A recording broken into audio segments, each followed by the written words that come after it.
Hello, lovely audience. This is Editor James popping in before the episode to say three things. So, first thing, happy Pride Month, y'all. I don't think we've mentioned it at all so far. I know we don't mention it in this episode.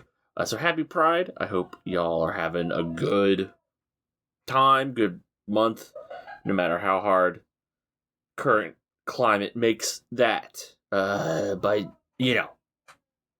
Happy Pride. I actually just went to Pride today. It was a great time. I saw a lot of lovely people. It's always nice to feel that sense of, community or whatever, right? It's very lovely. Anyways, happy Pride. 2, sorry for some noises on Seth's mic. There was some construction outside his house at the time, and there's some jackhammering noises that I might have been able to fix, but I would have added 3 hours of edit time or whatever. It would have been bad. And we don't make money off of this, so I wasn't gonna do that. Sorry. Maybe when we're making those fat Patreon dollars. Third thing, this was recorded before the Persona 4 remake announcement, which may be hard to believe at points later on when we are cursing out Atlas because we're just so mad at them for what they did with Persona 3 and the Catherine remakes, and just their general way of existence for the past decade or whatever. Look forward to when the Persona 4 remake drops, by the way. We'll probably just go thermonuclear, right? Yeah. But anyways, just some things up at the top here. I hope you all enjoy the episode. I think it's a really fun one. I liked it. I can always tell when I like an episode because the edit only takes much. It just takes less time, right? Anyways, I've been talking too long. Time to hear the ribbit noises. Bye. Enjoy the episode.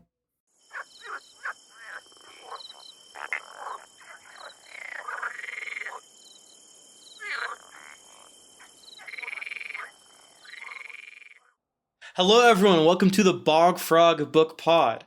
As always, I am joined by James, the man I keep in a cage. Hey, what's up? This cage is cramped. I would prefer to not be in here, but could be worse. And Seth, his loyal attendant. I'm here to keep an eye on you, but not very well. It's the tragedy of men is that they don't do anything unless you watch them. But who watches The Watchmen, I'll just stand here and I'll hear you screaming, help, help, help, please, somebody's killing me. And then I'll come and then you'll be dead. And I'll be like, what's going on? One of the funniest scenes in the book. She's like, yeah, I just didn't do my job. Yeah, it's just so bad. I'm so sorry. Bro was like, yeah, I straight up did admit to dozing, but, and then he died. It's like, alright, man, well, good effort, I guess. It's not that good of an effort. Could have done more. Yeah, it was really poor effort, if we're being completely honest with the state of affairs. This is, it's one of those things where we're all just going to come together and we're going to be honest about where we made mistakes, we're get the whiteboard out like that. You see that tweet? What? The Yudowski tweet where he's like, after sex, you should get the whiteboard out and give feedback. This is gonna be bad. Okay, yeah. Okay, that's never that a good happens. start. Not getting the whiteboard out, yeah. But that happens in Woody Allen films a lot. Where post coitus, they'll start being like, yeah, here's the things that you did really well, and here's the things that you did not quite so well. And I just, every time I see that, I'm like, this is bad. That's good. I mean, giving feedback is good, but, I think... I don't know I think with sex, it's about feedback in the moment, not afterwards making a checklist and being like, here's where you fucked up, actually. Yeah, not the if you have opinions, consumer dear report. listener, I want you to write in and tell us how you give sex feedback. Write into bogfrogbookpod@gmail.com. Mom, you're not allowed to write in. James's mom, you are you're not allowed to write in. Give feedback. I don't want to see it. Give James more recommendations for No. people with transatlantic accents. See, that I encourage. That's No. 2 yeses on encouragement and 1 veto, and that veto has been vetoed by the 2 of us. That sucks. You know what doesn't suck? Me, the 3rd host of the podcast, also known as... Fuck me, we one didn't of- even do that part. Jesus. We did it for 2 of you. I've just... we can't you be guys skipped recording over this me. early. This is a problem. Who are you? I, as always, am one of the various rats seen throughout this part of the novel. Wren. Who could forget? Who could Who forget, could dear forget Rat Boy? The Dear Rat Boy. I'm not Rat Boy, I'm Rat Man. Rat Man. Yeah. That's crazy. You know what Fucking isn't a Rat Man. rat? No. The Secret Film Festival. Seth, tell us about it. Hey, there could be a rat in there. They're good. I mean, Seth, there a rat? I mean, what was the rat Hold on. count? I'm trying to remember. Do I remember many rats? Give us the rat report. Let's go! I don't think I remember any rats. Okay. Just like baseline, I don't think, which is kind of surprising. Yeah, you'd Fuck. expect at least one rat. Right? Yeah, you'd Like, expect at least one rat. statistically one rat. All right, so Secret Film Festival is a festival held in near-ish me. Cool. It is called obfuscating. It's called Good. anti-doxing behavior. Good effort. I think it's been around for the past around 20 years, and the idea is that it's from midnight to noon. You watch 6 movies that have yet to be released theatrically. Some of them have a lot of them have had other festival runs, but they're not none of them have available in the theater. yeah, but they're not available at the current moment. And normally it's you end up watching 6 movies. The first and last one, everybody watches together, but 2 through 5, you have options, and you get vague descriptions of what the movies could be. But you're never told the title. You don't know what movie you're watching until you see it. It's on some the sort screen. of secret. Yeah, Wait a some sort of sec- secret. Wait a second. Wait a second. Wait a second. Think what I'm thinking? I'm Probably thinking what not. you're thinking. Uh, This is going so good. So early in the day. so I went to that. Sorry. I'm figuring out how to do this. Oh, we should have all got coffee. This is a problem. This is probably true. Fuck. I'll take 20 Adderall right now. No, I'll don't. fix this. Well, how many Lock milligrams? the fuck in. I have 5 in their extended release, so it'll be fine. Well, yeah, you just have to take 1 hour to spread it out a little bit.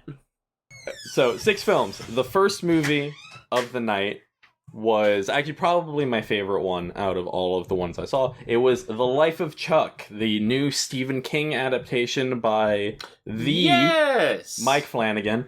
I've heard based about on this. one of Stephen King's newer short stories. It's from If It Bleeds, which I want to say was 2016, 2018-ish. Mm-hmm.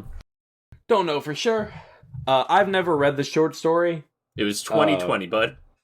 It's 2020. Oh my god, I didn't know. April years 2020. old. They got it under the wire. I mean, that's after. That's post lockdown. That is true. I remember it was very useful when lockdown happened because it happened the day that I got home from an Anamanaguchi concert in San Francisco. Literally, Nice. the day I was walking through the door and my roommate was watching the news. They hit the Pentagon. Yeah, you walk in and you're. Life of Chuck. Looks at you. So, Life of Chuck. Life of Chuck is a movie about. It's basically a reverse chronological look at this person's life Mhm. of Chuck. I can't remember or Charles something. I can't remember his full name. Call him Chuck. Call him Chuck. They call him and Chuck. I was really, really impressed by this. Really solid, really great cast. Tom Hiddleston, aka Loki, is the titular Chuck for large sections of the movie. The final bit is like when he's a child, so it's a different person. It's a few different people. Matthew Lillard gives like a really fantastic like single scene performance, as he is often to do. Lillard songs. Dude is I know it's great. He's gonna be in. He seems to be. He does. He is seemingly becoming a Mike Flanagan, member of his whole group, because he just got cast as the principal in Mike Flanagan's Carrie adaptation. Oh, neat. Which that's exciting. That is exciting. I'm in Flanagan's bag to a degree. I've seen most of his You're work. a Flanahead. I'm a Flanahead. Even the ones I don't really like, I tend to find things that I enjoy in them that I'm like, oh, okay, like I get it. Yeah. I truly did not think he had something like this in him. Oh, okay. Yeah. I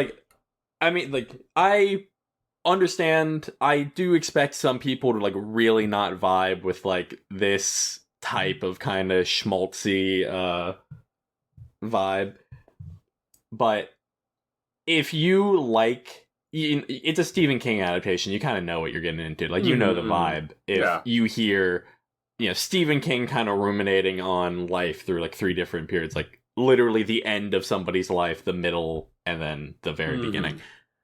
I feel like you kind of know what you're getting into, more in the vein of like a Shawshank Redemption or a Stand By Me, aka The Body. Sure. But I was just really, really impressed by what Flanagan pulled off here. Many scenes. I think the beginning is like, I don't want to spoil how it kind of plays out. The beginning is kind of playing on. I mean, not kind of. It is 100% playing on COVID. Which, like, initially when I kind of picked up on that immediately, I was like, all right, whatever, we'll see. Sure. But I was quite... I thought it was done well, not annoying, and, like, really hit at something primal and really deeply depressing about the COVID... about the COVID, experience. And multiple parts throughout this thing, I was, like, tearing up. There's... Damn. This cast is stacked, by the way. Yeah, it's fucking crazy. Like, I'm like I fucking, oh my god, like. Yeah, they use Mark Hamill's old ass face as like a weapon in this movie. It's fucked up. Oh my god! All right, it's evil. Also, there's a really good scene with centering Mike Flanagan's wife, Kate Spiegel, I think is her name. Siegel? Yeah, Siegel. Siegel. And it is like one of those things where you're watching it and I'm like, I don't think you would be able to like frame a person like this if you weren't deeply, deeply in love with them. Oh. Like, just absolutely, it's really beautiful. It's a great movie. I had a wonderful time. Easily my favorite movie of the festival. Nice. Second movie, I watched... She's been in a lot of his stuff. Sorry, like yeah, she's been in like most of his stuff. Oculus, Ouija, Origin of Evil, Gerald Game, that's an insane one to put your wife in. I think that might have been before they were married. I think they got married a little bit after Hill House. Okay. I believe. But yeah, still crazy time that they've had together. Godspeed. Early 2016, so I think that's before around Ouija. Yeah. Nice. The second movie I watched was called In Our Blood, which was a like found footage kind of mockumentary type deal about this woman is going to her hometown to reconnect with her mother, who she's been separated from for a long time due to her mother's addiction, which her mother had suffered throughout her entire life, basically. Sure. And she's kind of making a documentary about that experience, and then suddenly her mom disappears, and she's trying to figure out, like, what's going on. I think that I don't think I watched a bad movie in this whole festival, to be clear. All right. But this movie, it took me a second to get into it, and after a point, I definitely got into it. And then the ending is, I'm not going to spoil it, it is so fucking, like, out there. It goes for something so hard that I think is, like, genuinely thematically inappropriate and, like, irresponsible, but it keeps going with it so hard that it kind of loops back around to being, like, really fun. Oh, fuck it, alright. That's so... I'm like, yeah, fuck you, who cares? A good time. Is it? That, yeah, that's pretty fun. You morally probably shouldn't have done it, but damn. A problem. Morally, I don't... Morally a problem. I don't think it is saying... I don't think it's trying to... Oh to be clear, God. I don't think it's trying to say something, like, bad about addiction, specifically. Yeah. I don't think it is, like, genuinely attempting to say something... to make a claim about people who are It's not trying addicts. to be terrible. But it does, you know? Like, it definitely... I don't think they thought through what they were doing with the ending of that movie very well. Yeah, fuck it, alright. But yeah, who cares?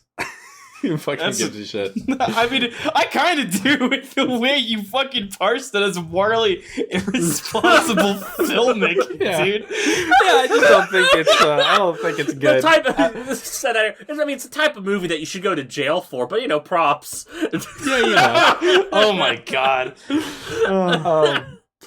After that, the third movie was this movie called Mr. K, which is about Crispin Glover, who's a magician, going around a fucked up hotel, and he can't get out, and it starts shrinking. That's good. I love a space that is wrong. I love really a house good. that leaves. This is good. So very that movie was pretty fun. It was a good movie to watch at from 4 to 6 a.m. How were you feeling at that point, right? That's like, how are you feeling? I was pretty... At that point, I was definitely tired. Yeah. But less tired than I would have thought I was going to be. Fair. Good. I mean, that's what you want. I've gone to this a few times. I've gone to this 2 other times before, and each time I have fallen asleep, and this is actually no exception, but each time I have fallen asleep, but I think I only fell asleep for about 10 minutes this time, and before I've slept through like 40 minutes of a film before. Okay, yeah. You were dozing in and out. You weren't taking a little nap. Yeah, I was bro's fucking conking out. At the point where the 8 to 10, I'll get there. Mr. K, good time. A little. I mean, it was also 6 a.m., so it was a bit long. It was 4 to 6 a.m. It felt a bit long, a bit slow, but also the vibes are like a little kooky, a little weird, a little eerie, and I fucked with it. It was a good time. What more do you need than Crispin Glover walking around a weird fucking place and doing magic tricks every once in a while for really no reason? All right, the fact that he's a magician it's hard to be mad about it, yeah. really means anything. Yeah. It never comes into play ever. Right. He just kind of does it.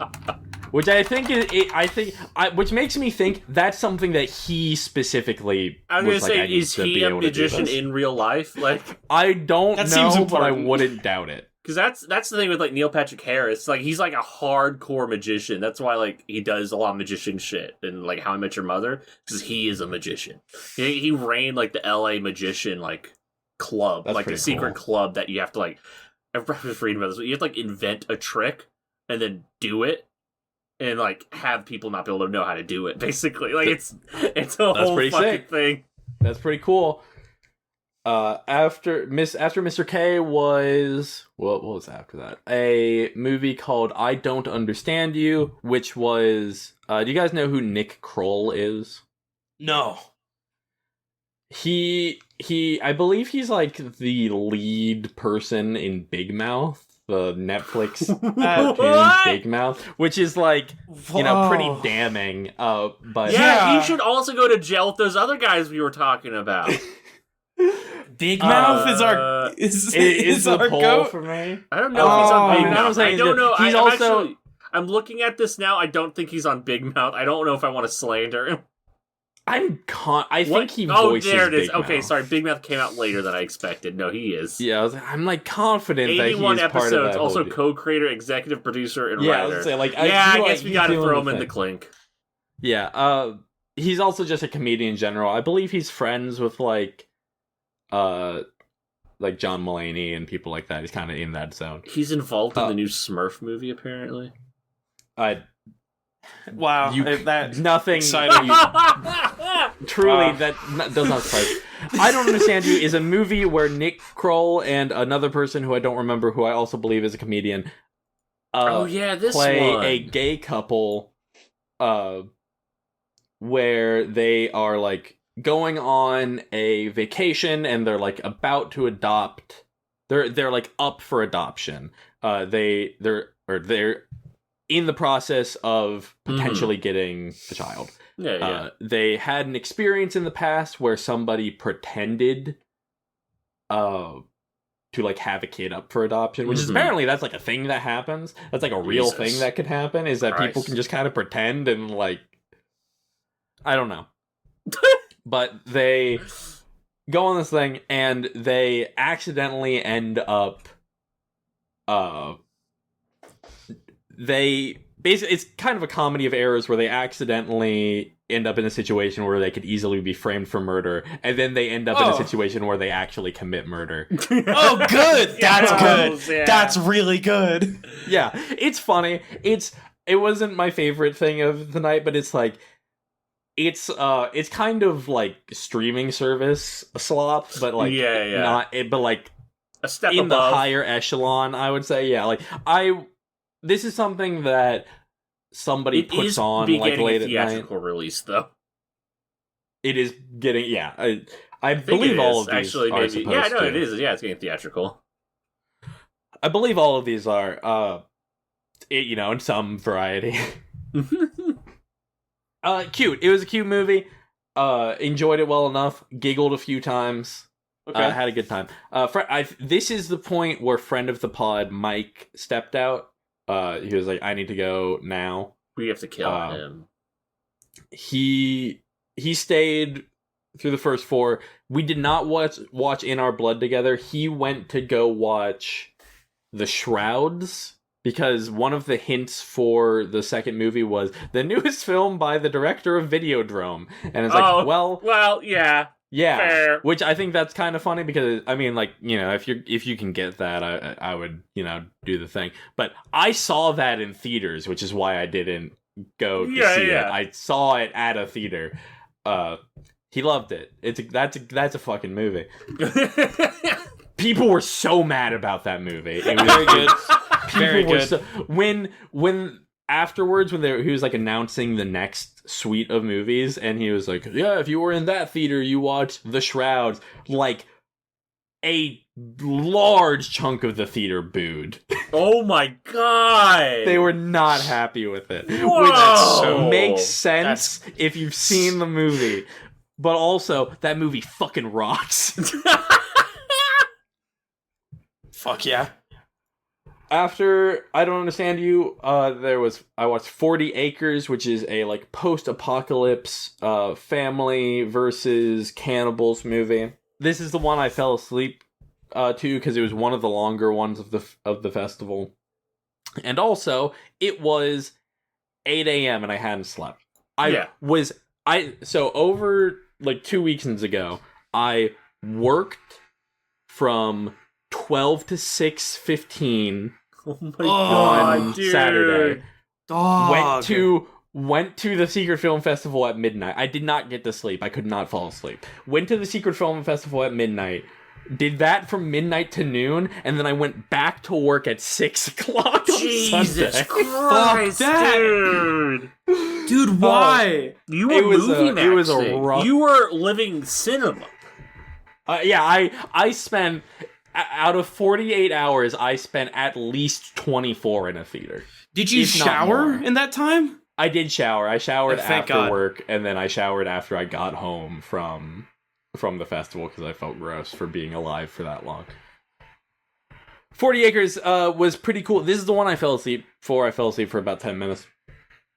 I don't think I missed anything too important. I was told I didn't miss anything too important by a guy I met there called Ryan. Shout out to Ryan. Shout out to Ryan! Did you tell him about the podcast?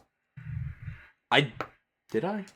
I also saw he goes to my college. I ran into him the other day. I don't know if I brought it up. I don't know. He follows me on Twitter. Well, you know, it's not Blue Sky. Pretty cool. There's some like religious undertones in it that kind of get more into the foreground of the thing at the end, and I'm like, I don't really know what to do with that, and I didn't want to unpack it. I think that's fair. In the moment. After that, was final film of the night. It was this wonderful, like, 78-minute movie called AJ Goes to the Dog Park, which is, I think, directed by one of the creators of OKKO. Which is really cool. And that's neat.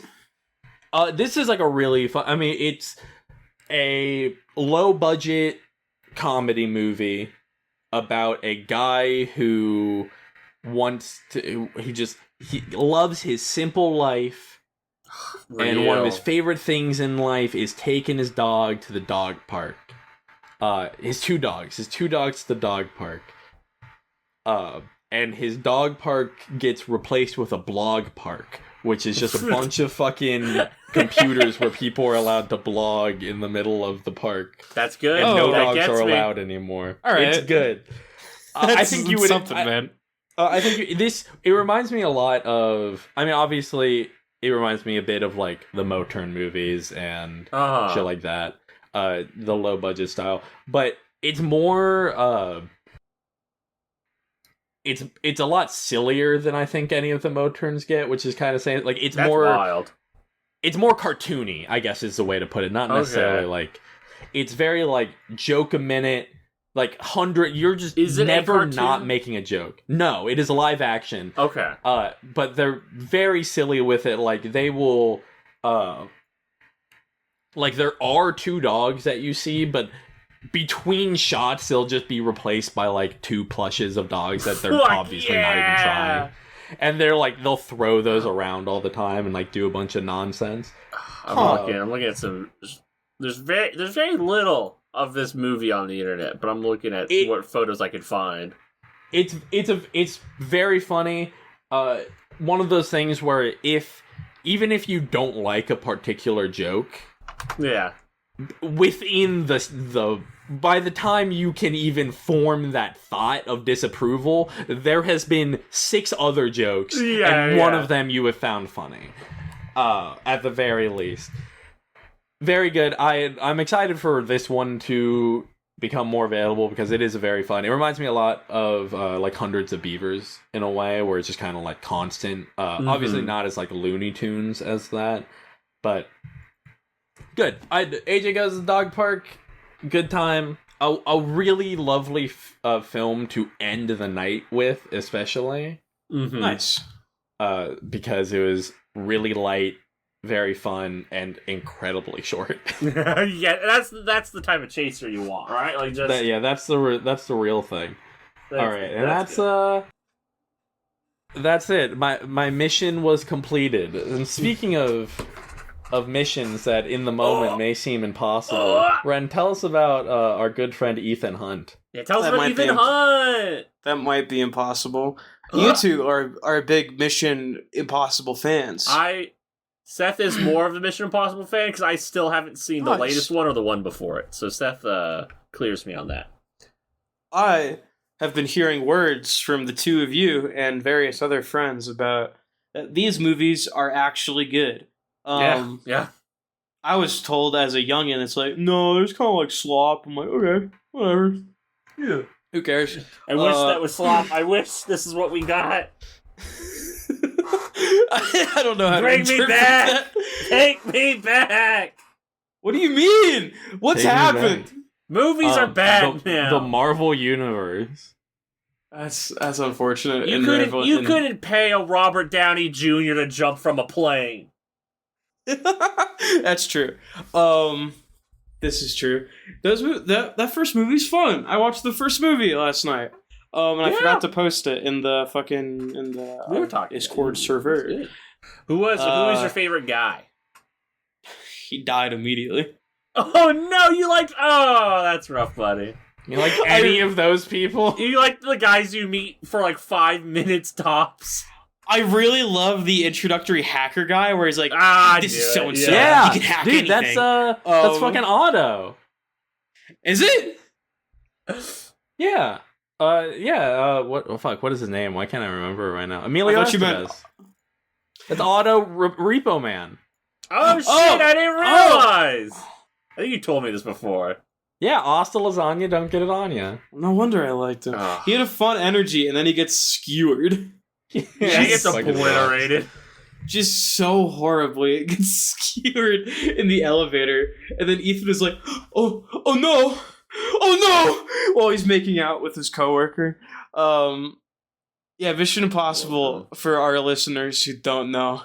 What if Spy Movie had a setup? What if there's a setup for our boy and he's been framed and he has to unframe himself by being cool and doing spy things? I know. None of this music's by Danny Elfman. Is it? Yeah, my Oingo Boingo God. Oh, that's neat. I didn't know it was a fucking De Palma film. Yeah, right? Right? Crazy. Isn't that crazy? It's Yeah, fucking what awesome. the fuck? That's good. Yeah, Mission Impossible is Drinking great. water. I watched the whole series for the first time last year because I similarly grew up not being told Mission Impossible is bad. I just grew up with a strong dislike for Tom Cruise, and he's Mr. That Movies, too. but I got complicated feelings about him. It's hard not to. But like Church my of father Scientology. just fucking hates Tom Cruise. Like just empirically dislikes him because of his Can I say hatred something of that's kind of Scientologists. crazy about the newest Mission Impossible film? That's like not that's not a spoiler, but is really funny. The newest Mission Impossible film like straight up says that Israel has nuclear bombs. Whoa! What? Yeah. Like what? Just straight up is like, yeah, Israel has nukes. That's like a part of that movie. What? That's fucking nuts. That's what are you talking about? This is something that like one of the big reasons why people have speculated recently that Tom Cruise might not be a Scientologist anymore. Yeah, because he's been doing pro-Palestine stuff, right? Yeah, he's been doing a bunch of pro-Palestine stuff, and the Scientology is famously very pro-Israel. Yeah. Who knows what's going on with Tom? Who knows?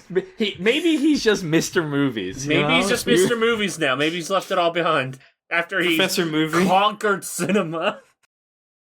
Conquered the gods of cinema and made them Can you his believe, children.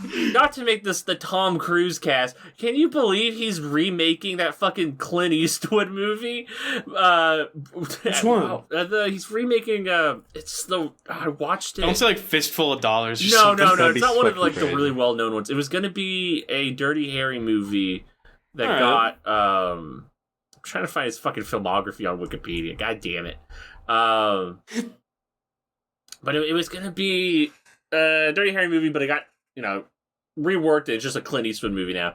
But but he's going to be in the remake, and he's like twice the age Clint was when he filmed that movie. That's awesome. The only besides his the one that he's making with Iñárritu, the director of The Revenant, the only Tom Cruise thing I know is coming out in the not too distant future is the one that's based on a fucking Max Landis script. It's with the director Insane. of Top Gun Maverick. It's that guy's doing it. I remember. Interesting. I remember because I thought, why the fuck is Tom doing this? And then I saw it was the Maverick guy, and I'm like, well, these are the only guys who are going to crash a helicopter into a power line like they do in the original movie. So yeah, I guess I guess you gotta. All right, yeah. Let's talk more about Mission Impossible. A great movie. Yeah, let's talk about Mission Impossible. Yeah, I was looking at our friends' reviews after I saw it, and they rated it more highly than I did. Which is okay. It's fine. I just thought it was good. I didn't think it was like the best thing I'd ever seen. Mm-hmm. Or even the best action film I've seen. Oh, look at that. No, because you haven't seen Ghost Protocol yet. Thank you, Seth. What did Seth do? Or did he? I just liked his review on. I got a notification. I was like, oh, look at that. Could you believe? I could. I fucking couldn't. I haven't seen it. I'm excited to, because the movie ends on a great cliffhanger. I really, really enjoyed that this film loves gadgets. Oh, dude, there's so many good gadgets. This is a gadget film. There was a whole expo thing recently in like New York where they showed off a bunch of gadgets and stuff. I know this because I follow the Blank Check newsletter, and they talked about it on that. And I was like, ooh. Did they show off the gum? They didn't show off the gum. It was the glasses and the earpiece and okay. I can't remember what the other thing from Mission Impossible 1 was there, because it was 2 things, if I remember correctly. Those glasses are so silly. I'm finding it right. He looks so dorky. It's so good. I love awesome. it. Awesome. It's the NOC list, which is just like a magneto optical disc. So that's not that exciting to see. I love that they don't explain what the fuck the knock list is in that movie. Isn't it? No, not at all. I thought it was like all the data on all the agents. I thought that's what it was. Yeah, it's all like, of it's a non-official something. Mm-hmm, yeah. It's all the deep undercover agents, and if they find a knocked list, then everyone's fucked. Yeah, it's like, here's all of the undercover agents, and here's all of their aliases. Non-official cover list. Yeah. It is, here's all the agents, and here's all their aliases that they use, and here's all the like fake people that they are. Mm-hmm. I thought it was kind of stupid. I thought that was kind of stupid. That's a real thing. That's real. That's just like, Red, that's not something they made up. Also, Red, did you pick up what is the group that Ethan Hunt works for? Did you catch this? Because they very purposely do not say it very much in this first movie. Is it the fucking Impossible Mission Force? Yeah, the Impossible Mission Force, bro. Okay, it is. Yeah, I was like, what the fuck?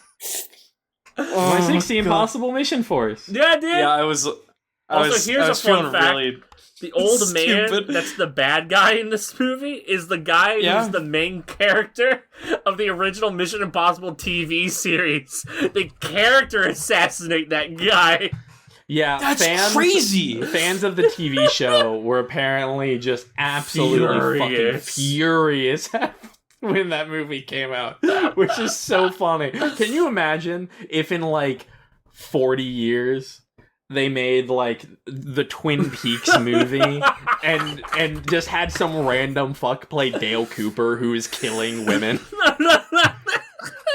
That would be crazy. The Clint Eastwood movie I was thinking of, by the way, is The Gauntlet. Banger. Check it out. Oh, I did hear about this, yeah. Alright, yeah. My first thought was fucking, if you had Atlanta and actually the entire time Paperboy was a comic book artist. And I'm like, what? That would be crazy. What if that happened? I'd be so confused. It's like, yeah, my whole career is a comic book career. I've been an artist this entire time. Did you know that if my grandmother had wheels, she'd be a bicycle? If my grandmother had wheels, she would be a bicycle. I was supposed to win, Seth. So you It's don't true. know. I gotta If get everything on had that gone show. perfectly and differently, I would have won.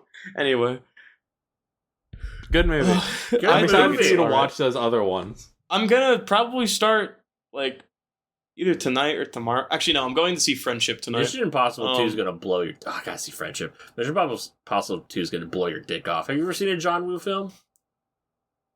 No, I've not. That's why I was Oh. excited. I was Oh, like, dude. yeah, we should. We I should was just going watch through- some John Woo movies at some point. We just for should fun. just do John Woo. Like I was fuck looking it. through. I was looking through the Mission Impossibles, and I was like, oh, like most of these are different directors for the first Yeah. like 3 or 4. Yeah, the first it's the first 4 are all different directors, and then Christopher McQuarrie, who rewrote the 4th movie Mhm. and has been directing, and He's Tom's guy now. yeah, Yeah. he's basically he is Tom's guy. I don't think Tom signs on to be in films unless McQuarrie has gone over the script. Mm-hmm. That's If you so want- I don't sick. think he necessarily has to like rewrite anything, but I Mhm. think like they He are has to be very there like to see it. they are very conscious about the Cruise brand. Mm-hmm. If I believe you it. want a really good Tom Cruise movie, Ren, that I think is really underrated, Oblivion Okay. fucking rocks. Oblivion. I am have Oblivion big on on Oblivion. DVD, and I really need to watch it. I would. That's a movie I would want to watch in like Blu-ray. By the way, like that's you want that as high res as possible. It looks like that kind of movie. I still need to get both of you guys to watch Collateral. I like that for tomorrow. I'll watch. I I'll watch almost Collateral. watched that the other night when I watched Die Hard. I almost put that on Dude, it's so instead. good. But I was I like, mean, like, I love Die Hard. Collateral. Nah, that's a wasn't- fucking I movie. wasn't That's that like hot on Die one Hard. of, I felt- one of I the- felt Oh, it's a weird. Michael Mann film.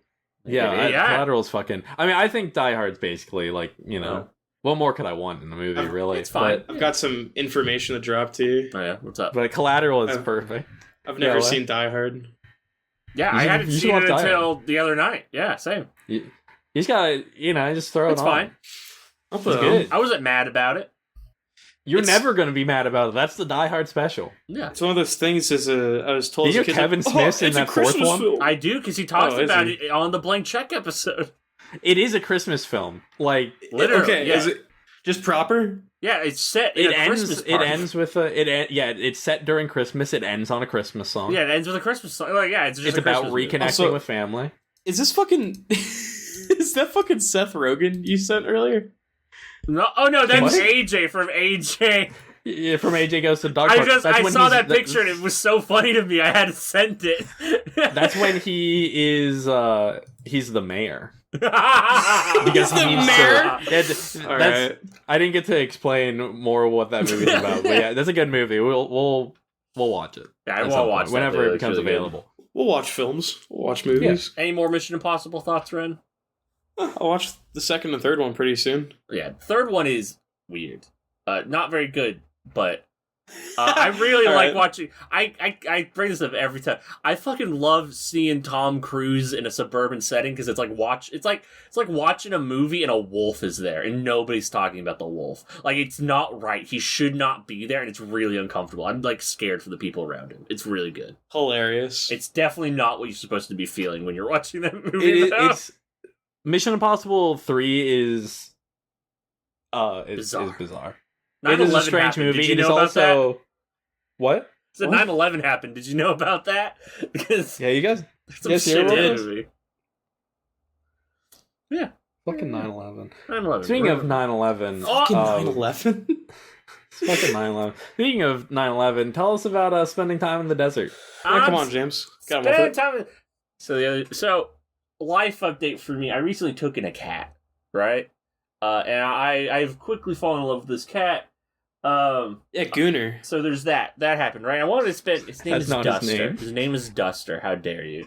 His name is Oh Duster. my, Like the my band. fault. I fucked that up. Like the My bad. TikTok band. Like, sure. You can't call them a TikTok band. Are they a TikTok band? Well, I don't know about this. No, I mean like they were. One of their songs was really I popular. don't know on the TikTok, band which- Duster to begin with. So Duster's really good. You should start fucking around Really with some Duster. Duster. there's a song by an indie band called Dust Sucker that I like. Is that anything? That's a good name. It's good. Good song. But I took in I'll a cat spaghetti. recently who's behind me on my bed and I'm looking at him. and I love him dearly, and I wanted to spend more time with him. I also needed to listen to all of Dracula, because that's what this episode's about, and by God, can I not read this book on my own. So I was like, I just gotta listen to it. So I went on the PlayStation Network on my PlayStation 4, and I was going around, and I saw Assassin's Creed Mirage was $23 for the deluxe edition. And I said, yeah, fuck it. So do you guys know about Mirage? You've been playing Assassin's Creed Mirage? Yeah, dude. I mean, I figured this out yesterday when you offhandedly mentioned like mechanics of how that game The works. whack-ass combat, yeah. I'm And I getting was better like, why at the combat. fuck are you playing Assassin's Yeah, Mirage is the most recent It's the newest one. Well, yeah. no. Other than So, Shadows. Shadows is the newest one. The thing that makes That's not Mirage true. notable, it is true. The thing that makes No. It's a return to form. Yes, is it's a return to the old style. Exactly. It's meant to be a 15th anniversary celebration of the series, right? I don't think Looks it's 15 genuinely yet, but good. and that's the thing, is okay. I don't like the modern Assassin's Creed games. I like them up to Syndicate, and then Origin, Odyssey, Valhalla come out, and I don't like any of them. I haven't played Valhalla yet. Origin and Odyssey, though, I spent a decent amount of time on Odyssey. I can't be fucked to 'Cause try Greek. Origin. Yeah, it's the Greek one. The most value those games have to me is the museum mode, because they've created huge swaths of ancient places for you to like wander around, and then they fill it full of like guided tours through it in the museum mode, so you can like it's cool. learn shit. It's super cool. And, like, if those games are ever on sale and you're like interested in that sort of thing, I like genuinely recommend the museum mode alone. Like, fuck the rest of the game; it's not worth your time. And the reason I don't like them is that they're Witcher clones now. They're really bad RPGs, and I just don't find them very fun. And they don't have all the stuff that I like, namely climbing around assassinating dudes, really. Like, I mean, I bet some of that's in there. You still can climb shit, but like, you're in ancient Greece. The buildings aren't that big. Like, there's not a lot of roof running, Yeah. And so I just don't enjoy the structure. I just don't like them. Or top to bottom, I don't like them. But Mirage was announced in like 2022, 2023 as like this return to form. Like, they had one of their smaller studios do it based off the engine that they've been using, but it's in the old style. And it's very fun. I'm actually having a great time with this. If you have any kind feelings for old Assassin's Creed, I think throw it on. I think it's really fun. My biggest complaints are, because it's a 2023 AAA video game, and it's on this like fancy smancy engine, they can't help. It looks like dog shit. It looks fine. It looks. Actually, I like the way this looks, but I'm also playing on my PS4, so it doesn't have all of like the generative frame. It doesn't have like TAA. Yeah, exactly. Like it doesn't have all that crap on it. It's not melting. Yeah. It's not like. Also, this game runs so good. It's on my PS. I'm on the Pro. But truly, I'm playing this game, and I'm just like, why do we have a PlayStation 5? I don't get it. This is also out on the PS5. I don't get it. Doesn't matter.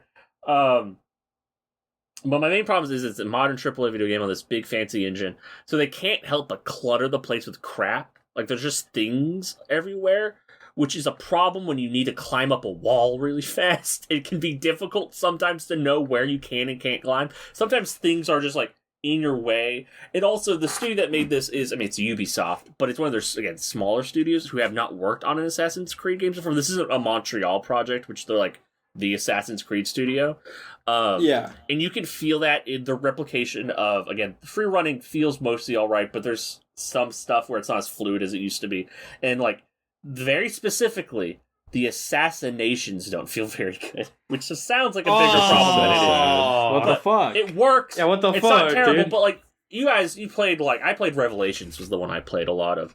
And in that game, you can, like, I remember you can, like, walk down the street and, like, you just stab a guy and you keep walking, right? Like, you just keep moving constantly. Yeah, it was sick. When you do an assassination, it stops you, right? Like, it's almost a glory kill. It's not that violent, it's not that drawn out, but it's like, it locks you into this. You can't just keep running, you can't keep moving. And that is a big change. I think if somebody wanted to, you could make like a lore explanation. And you know what? If that is in the game, I accept it, because I find the Assassin's Creed lore so fun. I'll get to that in a second, because I did a deep dive yesterday. But Those are my two big issues. The combat's a little weird. It is an approximation of the old combat with the new like the new engine and stuff, so it just feels weird. And it's not. Again, you can't do like quick assassinations and countering people, so like fights just kind of keep going, and it's like Jesus Christ, like they're not as bad as the RPG games, but they're not snappy like they used to be. And to be fair, like I know a lot of people have issues with the Assassin's Creed combat, like the old combat system. To which I say, I don't know, I like it more than Arkham. I don't know what to tell you. It's the same thing, except I think Assassin's Creed is faster and more fun. But it's fun. I A+ to this game. I'm enjoying the story. Even like I made certain to pay attention to it, which may have hampered my ability to understand the events in Dracula. I will not lie. I may have been more focused on the game at some points than I should have been. But I'm having a good time with it. There's a really cute moment in the story where like you have to break into a prison to save a guy, right? And the guy who's showing you is like an old man who's like one of your mentors. And he's like, yeah, when I was a kid, my dad and we built a kite. And I would fly the kite over the walls of the prison, hoping that someday he would see it, because he was he was imprisoned there. I never found out if he did, and I'm like, oh, that's good. That's like just a little bit of character writing that really got to me. Our friend Frown is playing Expedition 33. Sorry, that just caught me off guard. Why'd that catch you off guard? I don't know. I just wasn't expecting it. He's been playing a lot. I didn't know that. I learned what that game is yesterday. That's crazy. I'd heard about it. I just didn't know what it was. What were people were so high on it about. I learned about that yesterday. But that's all like the mechanics stuff. A very good game. I highly recommend. I also highly recommend just deep diving the wiki on all of these games because it's batshit. Did you guys? Okay, Desmond dies in 3, right? Y'all know that. Yes. Yeah. Don't they like finish his story in the comics or some shit? I don't think so. No, he just dies. Because he, like, saves the planet and dies. Because he has to... Because the Templar are going to destroy the world with a solar flare, and then he has to activate the Aurora Borealis to save it. Yeah, he has to do the apple... Yeah. I played... 3 is the one I stopped, like, beating those games. 3 is the one I stopped playing because 4 had boats, and I hated the boats so much in 3 that I refused to play. And then I just didn't play Assassin's Creed for a long time. Fuck boats, man. I like 4. So here's the plot now, 4's good. just so you guys are caught up, because I was losing my mind about this. So in 4, you're like just a guy who works at Abstergo, you do some shit, who cares?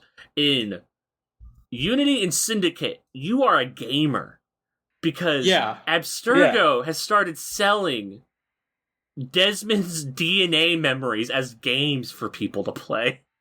And so I didn't know this. I had no idea that you were a gamer. Had you never played Unity? No, I played Syndicate. I didn't play Unity.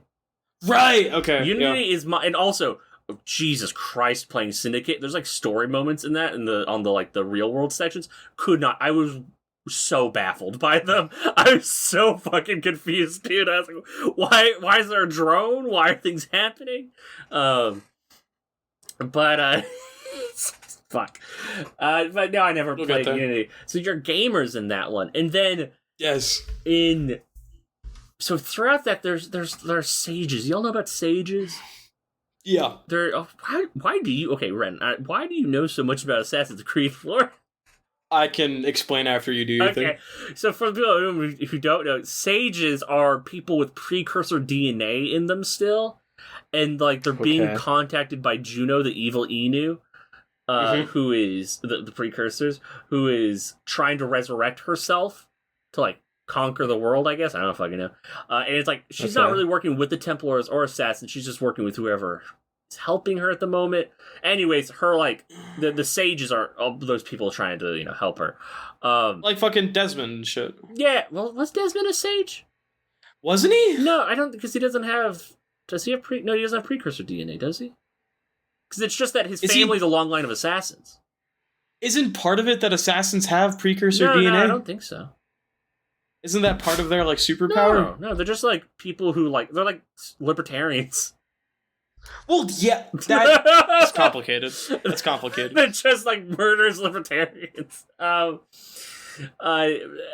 Sages. So in Origins, Odyssey, and Valhalla, you're playing an archaeologist who like finds artifacts, puts them in the Animus, and is like doing research that way. Gets contacted by the fucking assassins or whatever. In Valhalla, there is a guy who is like a side character / antagonist. It's unclear to me. Who is the main character of Mirage? Mirage is set 10 years before Valhalla, and yes, it is. Why do you know this?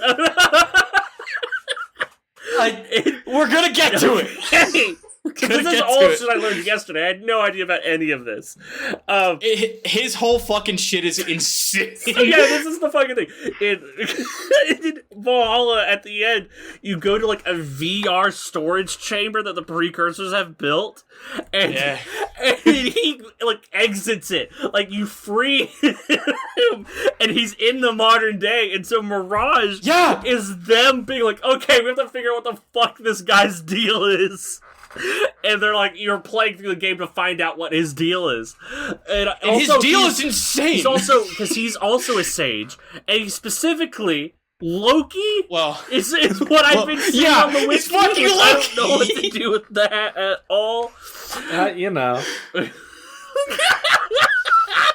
Isn't that crazy? Yeah, he's in Valhalla. Just as a character in the past. It's crazy. I love Assassin's Creed, dude. I think it's good. But he's also the assassin Basim. It's like, God.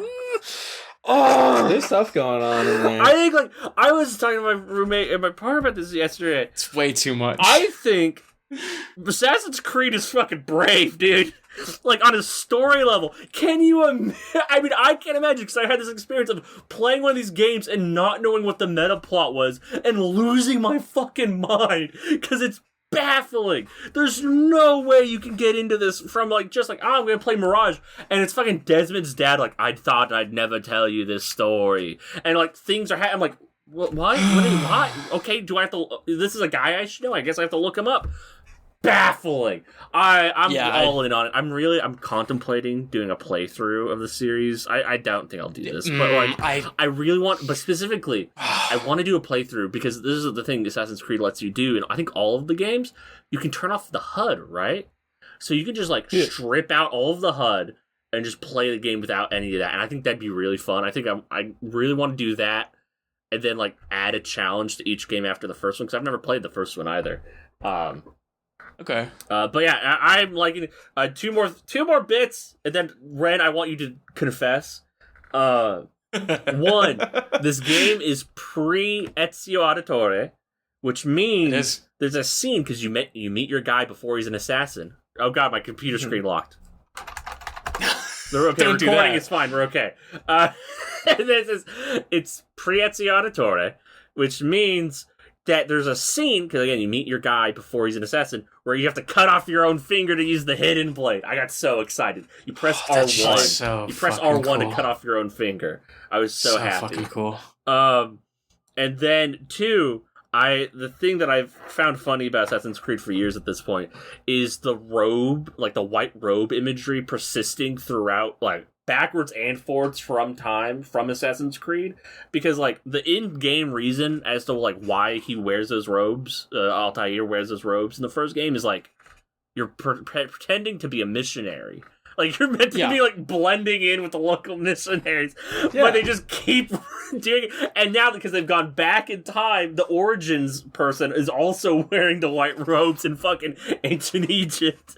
I think it's right. Yeah, of course. I think it's very fun, like, just taking the icon and, like, throwing it all the way backwards and forwards. Whatever, who cares? Fuck it, who cares? Ren, confess your sin to me. Okay. Man, this never needed to come up. A few years back, I guess it would have been like a year or two at this point. Yeah. I was really interested in playing Mirage, specifically because it's a return to form, right? It's a throwback. That shit's cool. And it was very not on sale at the time. Yeah. It was like $50. And I also know it had like some pretty critical like gameplay. I mean, it's a Ubisoft game, but like it had some like a lot of people had a lot of issues with like the gameplay. So I'm not having any of that, but I know they've done like some big patches. Yeah, there it was enough going on that I was like, I need to justify my purchase. Yeah. For me, justifying my purchase is doing a complete deep dive on Assassin's Creed lore that I shared with nobody because I was so Yeah, I was embarrassed. gonna say, you did not tell me about this. Is this? I know! Just around the time that I'm telling you, like, repeatedly, I was like, dude, you gotta get on Syndicate. Syndicate is the most interesting game in the world. It was probably a year after that. Yeah. Syndicate is fascinating. Syndicate's still up there as a game I'd like to try. But it was also around the time where you two were talking about that Assassin's Creed book that is being written. Yeah, Cameron Councilman's. Cameron Councilman. Which I thought was out already. I was like, I would buy that one playing this. It's just not. It's out in November. I'm so mad. It comes out later. I really want to read that book. It seems I really read cool. That so fucking bad. I know. I'm fascinated. Especially now that I'm playing this fucking game, right? I'm just like, God, I fucking need it. Like, because Assassin's Creed fundamentally changed the AAA formula and has, as such, been like folded into and now incorporates things from other AAA games that have changed the formula. Because now they're fucking Witcher games, and then Mirage is not a Witcher game. It's fascinating, but the lore has stayed this. Oh, you go. Sorry. Here's a fascinating development detail I found out while deep diving all this stuff. In the first game, there wasn't going to be any side content. It was going to be the main missions, right? And then 5 days before the game was going to go to, like, get pressed onto discs, the CEO of either Ubisoft or Montreal, I don't know which one, called up the team and was like, hey, my son has played through the game. He likes it, but he says it's boring. Add more stuff. So that's what they had to add in all of the feathers and, like, all that shit in 5 fucking days, dude. Absolutely not. That's really funny. Yeah, my son likes the game. He just says it's boring as shit. Make it better. What a funny thing to say to your dev team. Sorry, carry on. I just was reminded. I mean, similarly, on that note, that first game, according to the devs, there was so much like energy put into historical realism, which I find fascinating and super cool. And that has only escalated each game afterwards. Like, that has only become more and more of a thing. Like, what? It's I'm saying, like, the terms of, like, the codex shit. Like, there's so much, like the story's all bananas horse shit. But, like, the codex shit, like, I'm learning shit about things. I think about that Valhalla expansion where you go to England and fight the druids, and I'm like screaming in my mind. Yeah, that makes you want to die. Yeah, but I'll say this: I'm I'm certain there's some codex entries that are like, in real life, the druids did da da da da. You're like, oh, interesting. Which are fascinating. Yeah, that's the shit. I think that Assassin's Creed jumped from the first game. I think with the second is where it got Brotherhood. The first one was crazy, but yeah, Brotherhood got. Not Brotherhood. Psychotic. Sorry, 2. It's 2 Brotherhood Revelations is the Ezio trilogy. We're so fucking stupid. I'm so sorry, gamers. Yeah, 2, I believe, is where it gets like much more into the prehistory tech that helps control the world, and we're preventing. Well, that's something again reading the apocalypse history stuff I was reading on the first game. The sci-fi stuff, like the Animus and all that, was like buried in the marketing because Ubisoft was like, nobody wants to buy a fucking sci-fi game. Do a medieval thing. Like, don't push the sci-fi stuff. And so, like, that was all backgrounded in all the marketing and stuff. Isn't that I mean, yeah, I didn't man? know that was part of it until like because the first one I ever played was Brotherhood, and then I went back. Yeah. Because I played Brotherhood a lot. I played a lot of Brotherhood. I think that game's really good. Mm-hmm. And then I went back to play 1 and 2. Nice. And then I think Revelations had like just come out, so I waited until my cousin beat that game and then I played it. Classic. Yeah. For the Revelations is like my favorite, I think. But I haven't played enough to really. I just really like that played. I need to confirm that something is real really quick. What if that Michael Fassbender live action film is good, actually? I was thinking that would have been it. So I was sick. unironically thinking I meant to download it last night to find out. I also downloaded the Alumut, which is the book that inspired the first game from, it's like a 1930s Slovenian novel. Hell yeah. Oh my god, Assassin's Creed Altair's Chronicles for the Nintendo DS. had to did not know confirm this was real. existed. Yeah, I did. I do kind of so- want to play those like 2D The PSP Chronicles ones, games or whatever. Yeah, those those seem look kinda cool. They're not reviewed well, but the other one, the cares? mainline ones are. They're also and like I don't trust it all on inherently. PC. So like, Yeah. you can Yeah, just they're play- so easy to grab. But guys, fucking look at these guys. Like, so as you both know, I didn't get consoles for a long time, Yeah. aside from a Nintendo DS. And I wanted to play the thing all my friends liked, Assassin's Creed. So I did play this. Real. And I was being blocked out of my brain, but I was like, I know this is real. I know this is real. There's nothing more pure than owning Nintendo consoles and being like, well, I'm gonna play all the cool games that that my friends who are allowed to play M-rated games where they say fuck. That's how I Yeah, played dude, Force Unleashed. Is I had the DS version, which has a combat You system. played that too? Yeah, dude. I still think about the combat system in that game. Like it's so interesting to me. I was thinking about downloading it last night. Fuck it. Why not? Here's a game I think about all the time. Is the fucking Modern Warfare Call of Duty Modern Warfare 3. Yeah, yeah. It was so fun as a youngin'. I loved that game so much. System. Yeah, I played it all the time. I love that shit. This reminds me. Did I download Dementum on my hacked 3DS? Should. I got that on Steam. I know, but you got to play it on. I mean, you gotta get the real handheld, crunch. you know? Yeah. Yeah, There's also that's the real shit, you know. There was a DS port of World at War that I also played a ton of. I think that's because I think World of War is the one that people really like on the DS. The World at War DS port that has the Overlook Hotel map. Yeah, dude. I What? forgot about that. The DS port of World at War has, I believe, a Knocked over my mic. zombies map. That's crazy. That's can't the be Overlook Hotel. No, it is. I'm looking it up. That one video there it is. that Baxter sent us about Stephen King video games, they mentioned that. I'm like, this is the most beautiful sentence I've ever heard in my entire life. That's so beautiful. I might. This is I'm a probably gonna custom grab map this. somebody made. Wait a second. This is for the actual World of War. I want the DS version.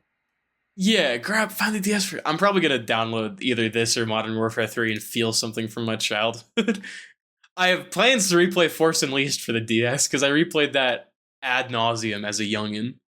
Oh, and the DS port of fucking Battlefield 2. Speaking of games that you play ad nauseum, can you tell us about Megami Ibon Ronku Persona 3? Yeah, man. Are you playing which to set the ground rules and to figure out how much I have to respect what you're about to say? Which version are you playing? I am playing Persona 3 Festival. Okay. Good. Okay. You've Yeah, passed. that's good. Released for the PlayStation 2. Okay, yeah, on my you pass. on my PC computer. I no longer disagree with what you're saying on first principles. We passed that. That's good.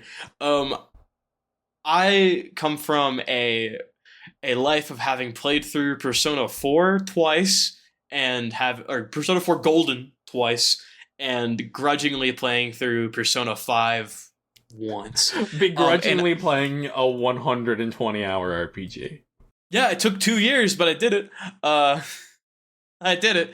Fucking Persona 3 I have picked up and put down a bunch because it's a much crueler game in a way that as an adult I appreciate a lot more, but as a teenager I was like, no.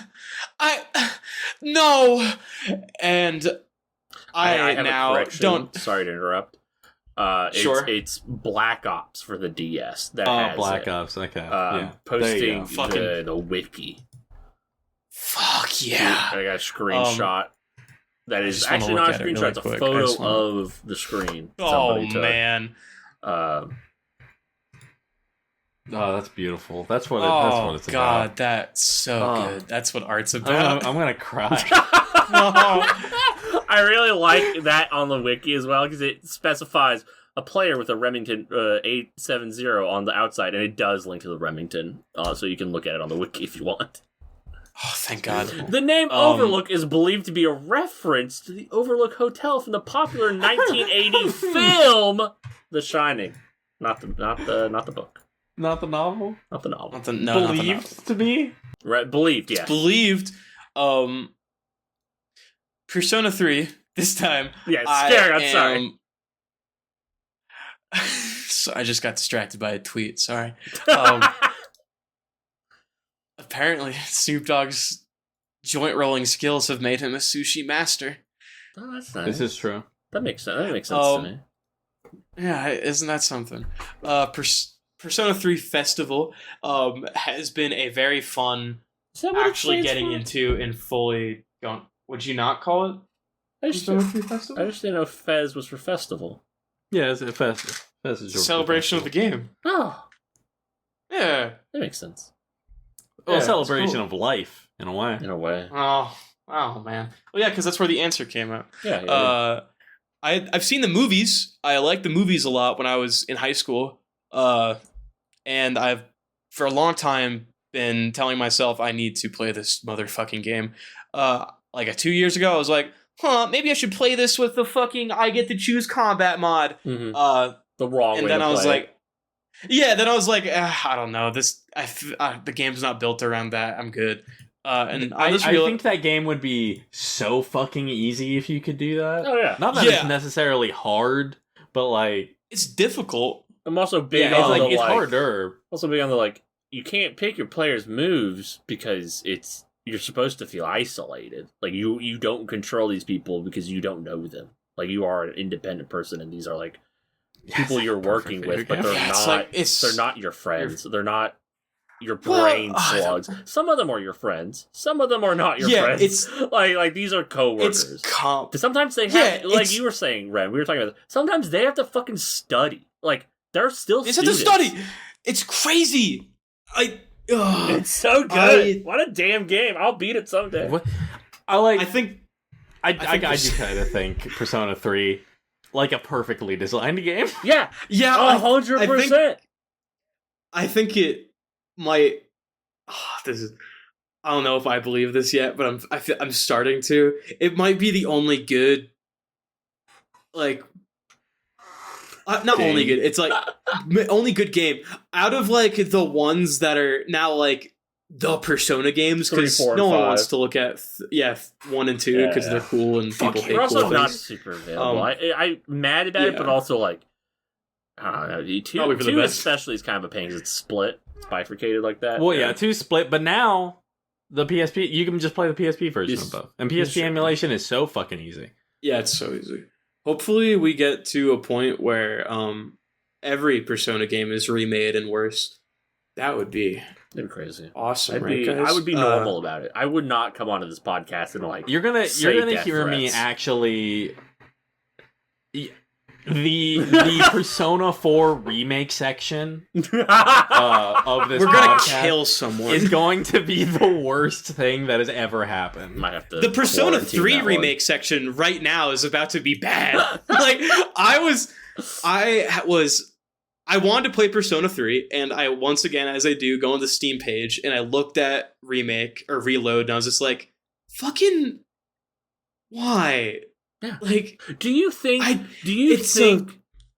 people, if you are a game toucher, an enjoyer, do you think the people who made Persona 3 are so stupid as to not understand how to make you control more than one character?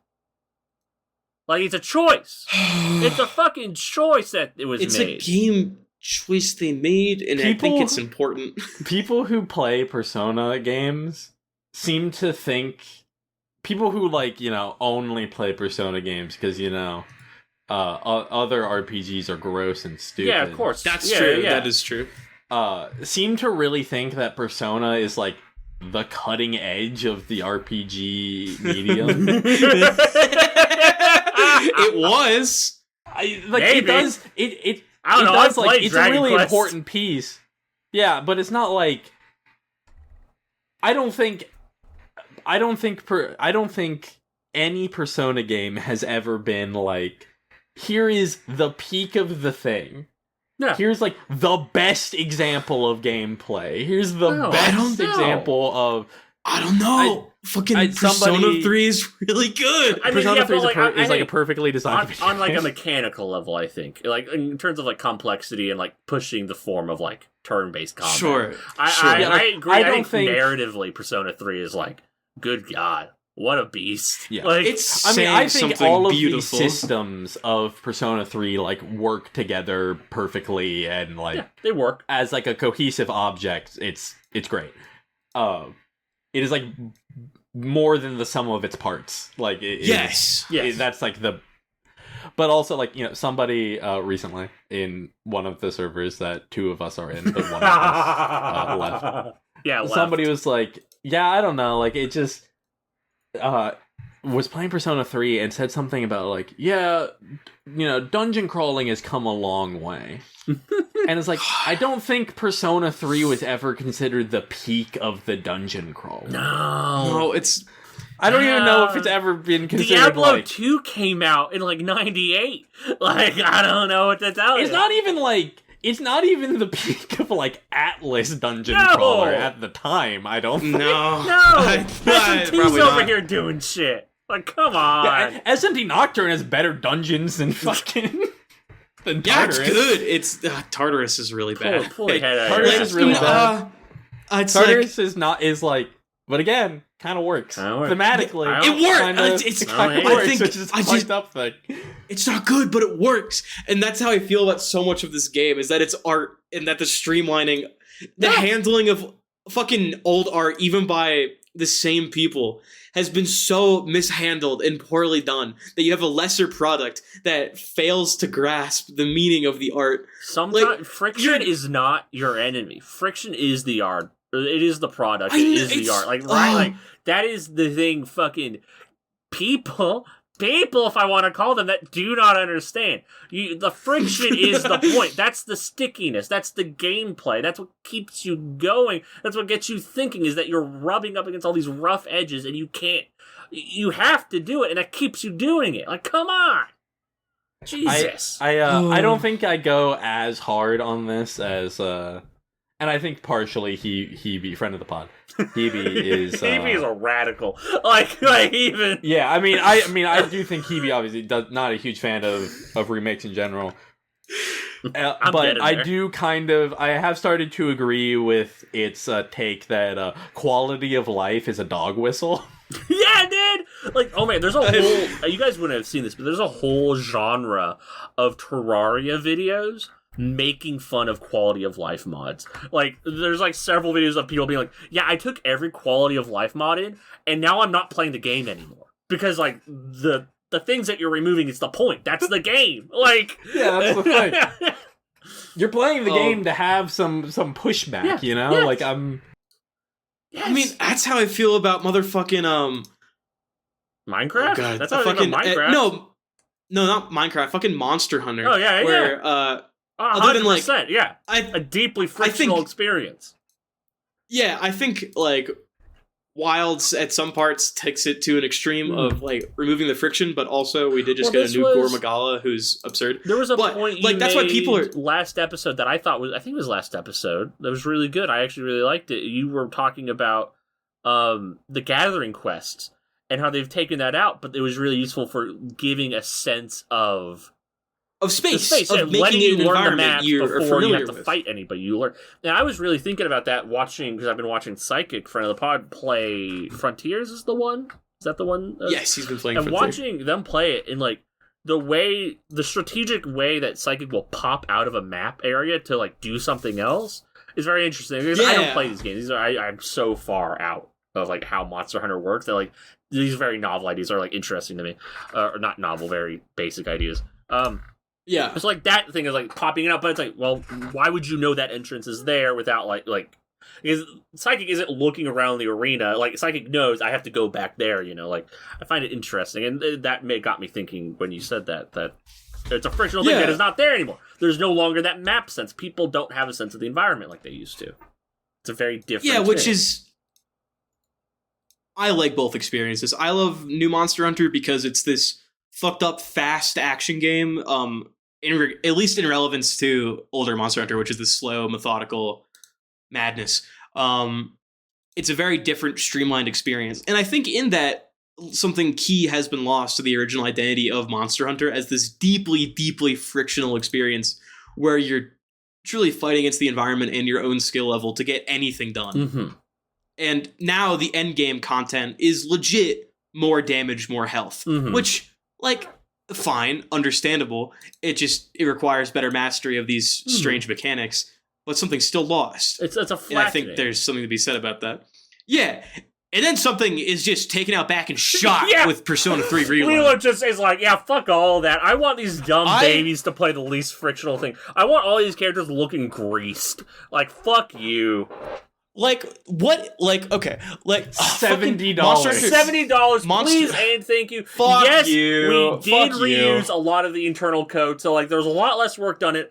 Don't worry about it. $70. Fuck you. You'll pay it. Yeah, they did. They did. They made so much money. So much money.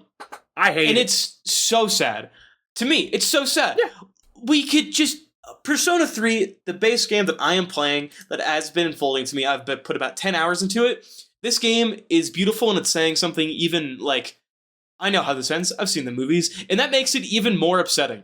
I am building a relationship with these two old people who have, like... I don't think recently, but who have lost their son in a brutal car accident. Oh. And I know that at the end of this game, I'm going to die and disappear from their lives. And I'm thinking about this not while playing the game. And that's devastating. Yeah. And the gameplay itself isn't helping not feed that, because day to day, you could die in Tartarus, and you do all the time if you're under-leveled. And that's sad. Like, it creates this narrative where you were constantly on death's door, you were building relationships, but those relationships could be pulled apart at any moment. And that isn't, like... That gameplay loop and that type of narrative is not brought into, I think original 4, with its weirdness and strangeness moody atmosphere, yeah. Yeah, it's like, it's carrying on that tradition, I feel. I think it's trying to say something in that vein. And then in 5... You can fuck your teacher. You can fuck your teacher in a You can fuck your teacher in a game about how it's evil that person was fucking their student. Like, what are we doing in terms of the art, in terms of what matters, and what it means to create something with a cohesive plot and feeling? Wait. When I look at Persona, I'm really just terrified and excited because I don't know. There's a world where we'll see how Persona 6 turns out, because Persona 6 is going to have a new director, because it's been the same director since Persona 3. Yeah. So we're getting which also, the guy who is directing those 3 games just fucking directed Metaphor, which people are loving, and I hear is like really good. It's apparently interesting. Like, it has something going on with it. I'll give it that. I've heard that last third. It's got ideas.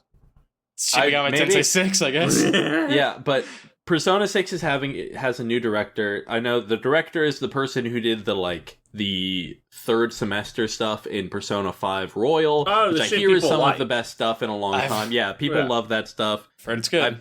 I haven't gotten there. I don't want to replay Persona 5. This is the thing, yet. right?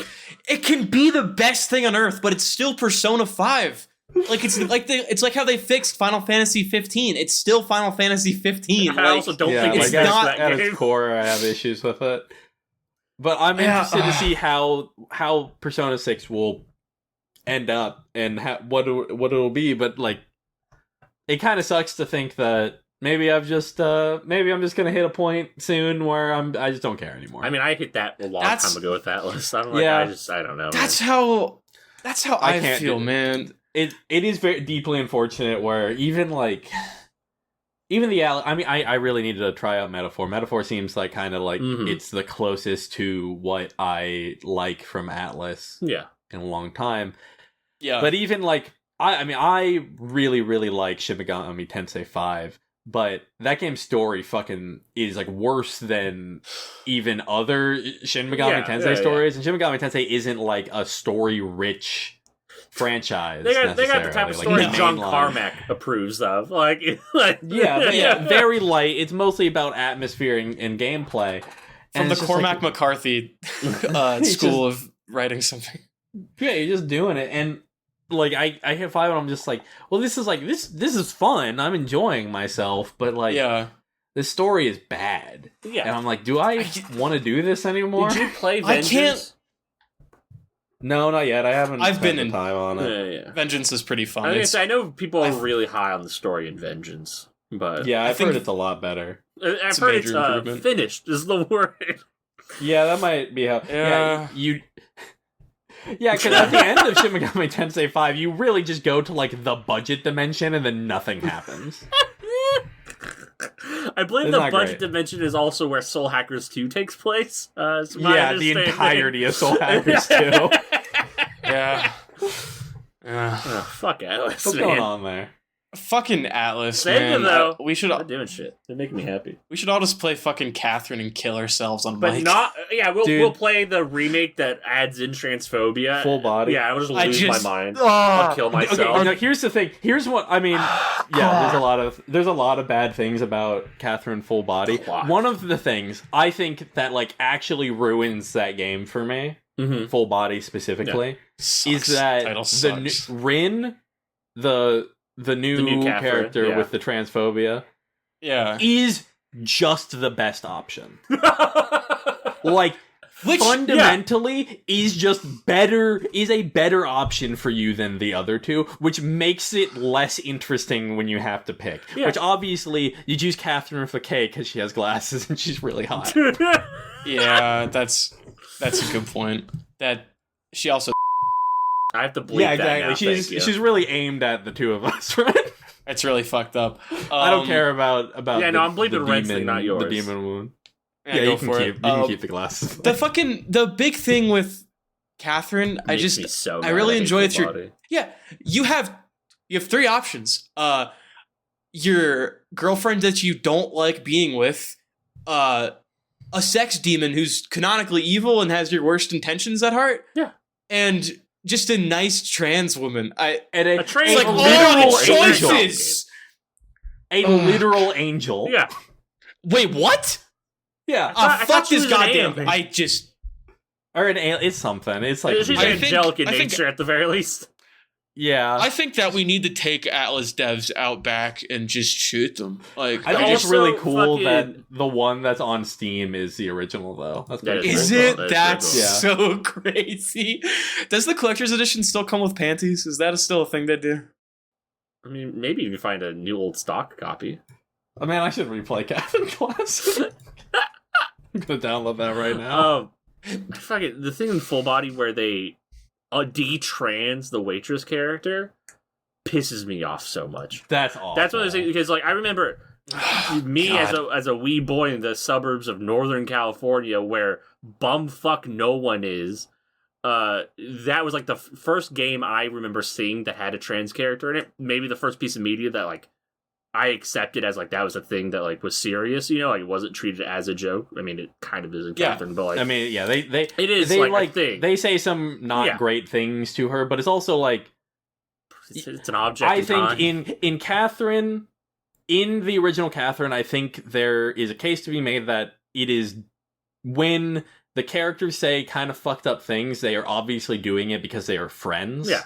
Yeah. So and they're like, so there's like there's a weird dynamic there, and it's still not great. But Also, like, Vincent there's a is like character scum thing. of the earth. Like objectively, Yeah, Vincent like, fucking the whole sucks. point of And Catherine that's is the that point. Vincent is a bad person who is making Yeah, bad just- decisions. Like, and Nearly so ontologically. I just hate that Full Body strips that out of the game and then adds in another trans character just so she can get beaten. Like that pisses me off. It makes me so mad. Yeah, it's awful. It's I just- full body What? is.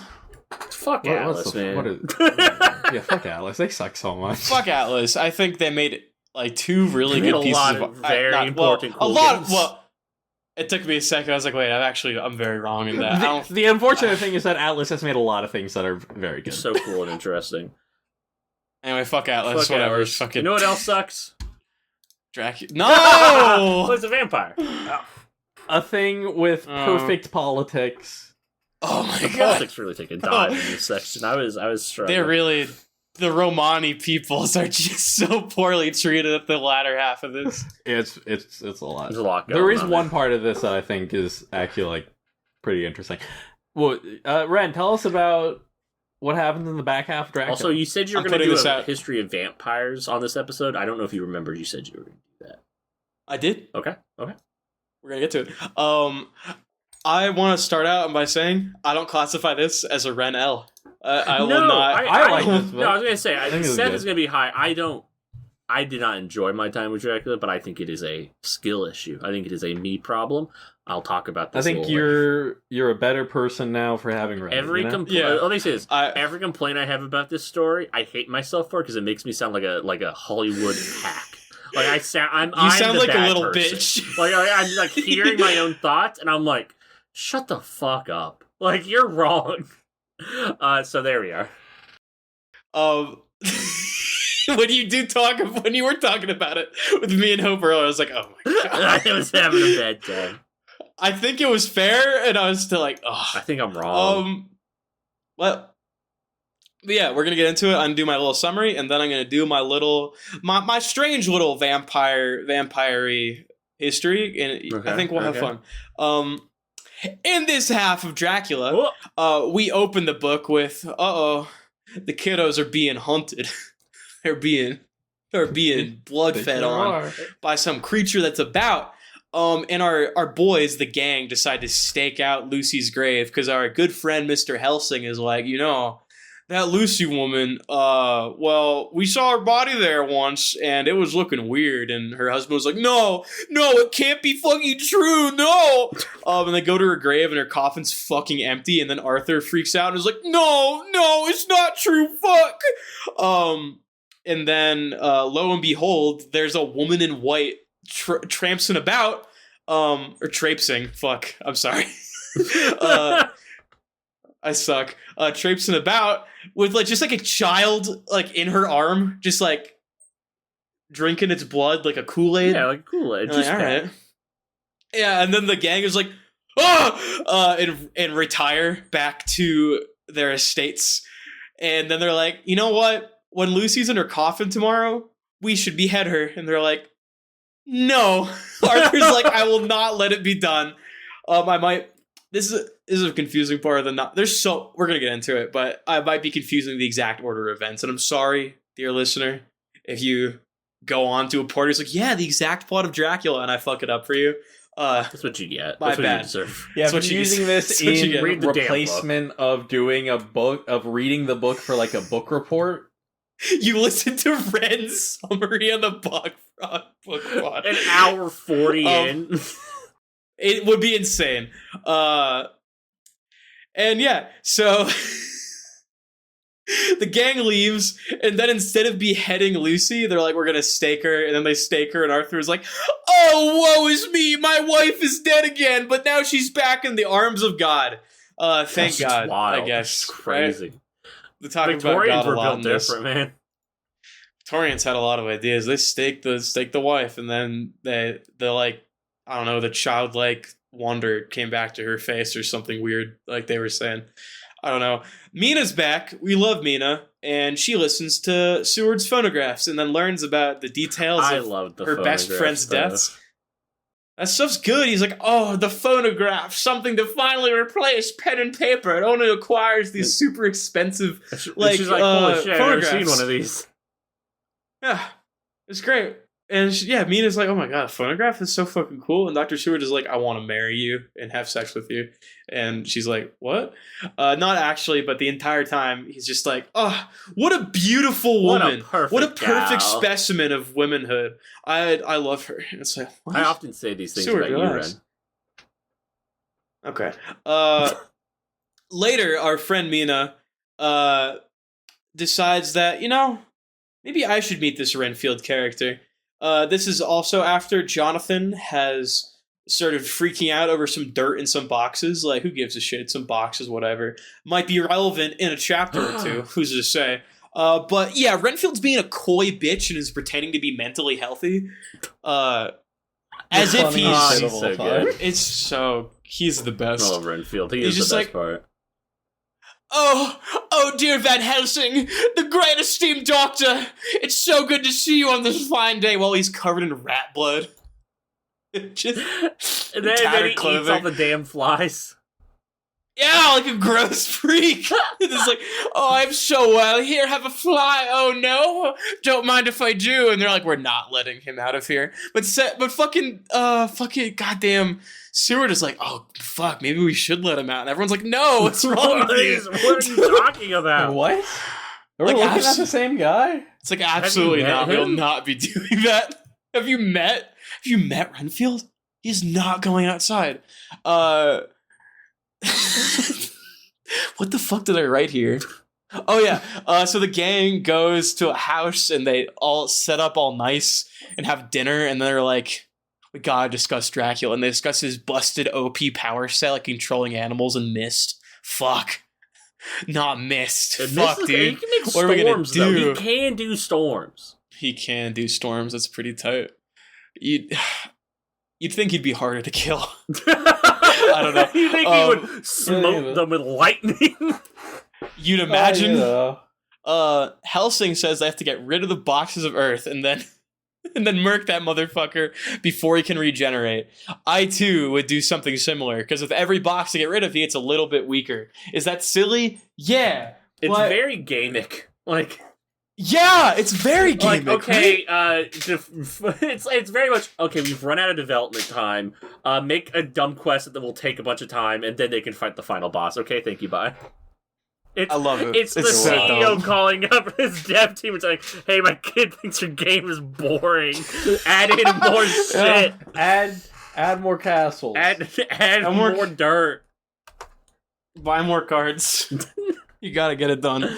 You gotta get that shit done. But the gang breaks into Dracula's house to find his dirt. There are too many rats, but then Stewart is like, check this shit out. Terrier whistle, and then summons terriers from fucking out of nowhere. They're like, oh, dogs. Yeah, it's such a fucking like, oh, it's this fucking, you push down the left trigger and he summons the dogs, man. Or push down the left stick and he summons the dogs. Like, it's his special ability. Cooldown. You can miss it. Yeah, if you blink, you'll miss it. Fucking, and then Mina's acting kind of strange.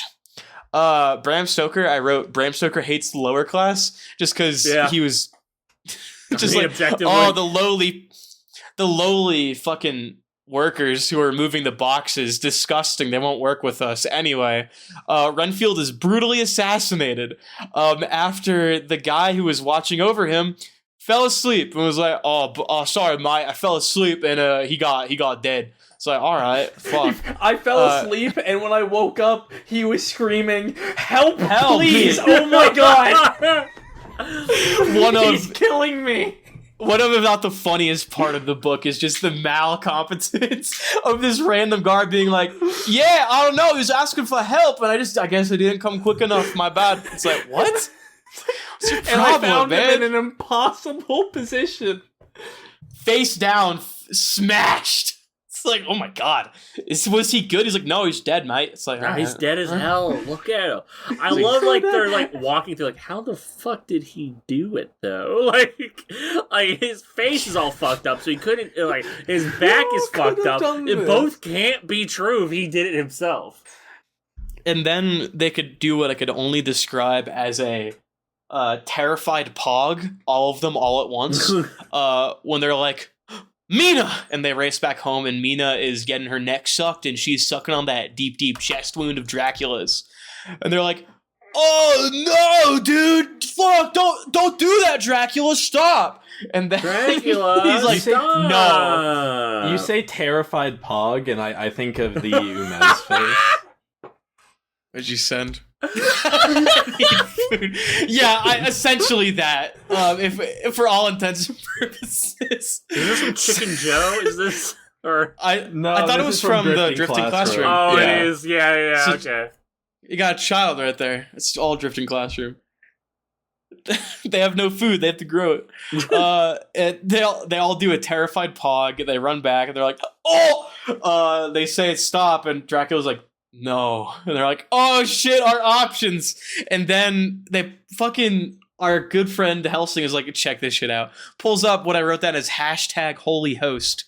I'm still not entire. I think it's sacrament. Someone in, is it sacrament? Yeah, because it's wafers. Oh, I've never been to church. I don't fucking know. I've never been to a church that does fucking sacrament. I'm not Catholic. I don't know, man. It's been a while since I've looked into these traditions. My bad. Holy host. You ain't got that new Pope hype? You're not reading up on Catholicism? No, the fucking deep dish Pope isn't doing it for It's me fine. today. We'll figure it out. We'll do our Bible figure it out. unit. Yeah, that'll be great. Thank God. We'll get Hebe involved. They would be good on that. So they leave. They They went to Catholic fuck up school. some boxes. They fuck up. Yeah. They fuck up more of the boxes. The gang heads out to kill Dracula after pledging to Mina that they will help her by kneeling down. Mina's still acting fucked up. Carfax interlude is what I wrote down because just a long ass time going like, oh, boxes, fuck. And then Dracula's like, oh, my boxes, fuck. This is definitely where I started like really tuning out the book, like really I'll be real, drifting out of what I was listening to. This section of the book was hard for me. With my attention span and how small the text is. And then Dracula disappears, and they're like, we need to find where he's going. He's on a boat. After Mina has visions because of her psychic connection with the vampire after she sucked on that chest wound. Ew! Bitches be sucking on my chest wound. Yeah. I hate it when bitches be sucking on my chest wound. Terrible. Such a gross part of the novel. If you couldn't tell, I just think it's really gross. But yeah, the gang heads out to Europe, to Paris, and they're like, he's gonna go to this place. And then he doesn't. They were tricked by visions, and they're like, oh no, we have to go to Transylvania. Shit. Well, first they wanted to get him on the boat, and then they didn't. It's a whole thing. Read the book. Mina gets more vampirish, and they're like, oh no! And then she's cut off from the power. Sucks. We hate it when you're cut off from vampiric power. They head for Transylvania, while Mina and Van Helsing are like the first to be around. They make a magical circle, and then the fucking brides of Dracula show up and try to attack them, but the holy circle prevents it, and they disappear. They get to the castle. Van Helsing is like, I want to fuck these vampire women, but I can't because they're vampires and they'll kill me. I'm like, yeah, good job, man. It's an astute observation you made. He was like, I remember very distinctly, he's like, oh, I can imagine the many men who came here to do this exact task. And we're just like, God, they're so hot. But not me. I can handle it. And the gang shows up. They kill the vampire women. A group of Romani people is carrying the coffin that says Dracula. Or no, that's the one that's at the fucking castle. There's a box of Dracula in it. And they're not using the word Romani, and I didn't enjoy that. The Wikipedia does, though, when you read this section on there. That's good. That's good. That's an improvement.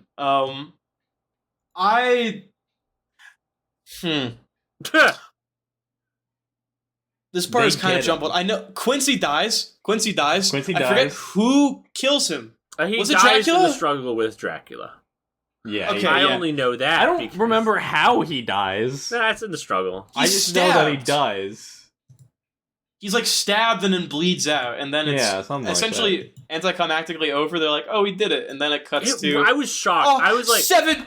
Yeah, I'm listening again. I'm over? like basically tuned it out at this point, but I'm like, wait, what? Like I was like, okay, I have 10 minutes left. What? Well, you basically tuned it. There's like 5 minutes of the book left. Well, no, before this, I had basically tuned it out. But I'm looking at my runtime on my phone. I'm like, what? Wait, what? I have what? Like, I did listen to the last couple chapters of this because I was just at work yesterday and I didn't have time. I was closing and we closed late, so I was like scrubbing the floors and listening. And I would like every like 10. I like knew that I was on the last chapter, and I kept pulling out my phone, being like, "How much? How much longer is there?" Yeah. Like, I was like, "Are you sure? Am I missing parts of the book?" Dude, fucking for real. I was so goddamn surprised. I forgot that it just ends with like 7 doth years have passed, and we are all married and happy, and I have a son named Quincy, and the vampires it ends the same way Harry Potter ends. Yeah, it sucks. It's like... Except Jonathan Harker doesn't become a cop, I don't think. No, but he does talk about how he's coming around on with Thatcher. That's what he does. He does talk about that. Oh, Harry. Oh, Harry. Yeah. The boy who lived. And named all of his children after people he knew who that died. You were named after the bravest cowboy I ever knew. Literally, though. Quincy. It is true. I like this half of the book a lot less, but there's like a few things here that I thought were really interesting. I had 2 main thoughts at the end of this book. Wait a second. I fucked up. No. Vampire history. Should we do that now or after? Okay, do that. I was wondering. Okay. Okay. So I was like going through, and originally I was just gonna go like, yeah, at some point in the Middle Ages there were fucking vampires, and then there were vampires, and then there's At some point in the Middle Ages, vampires were fucking real. They were real creatures that had sex with your mom, and now you're a vampire too. I don't think that that. you got sad. Is that how that go works? outside. That's Yeah. true. If a vampire ever has sex with your mother, you become a vampire. You making that up? They cut open their dick vein and Make you drink from it. I'm the historian now. I know math and shit. Sorry, all right. Mom. cutting open my vas deferens. So Finally, I'm sorry, Mom. waiting for this. Sorry, James's mom. And I was gonna do that, and I was like, this is fucking so boring and trite. And then I got to a section where it's like, oh, vampires exist in every culture on the planet, and I'm like, okay, I don't think that's true.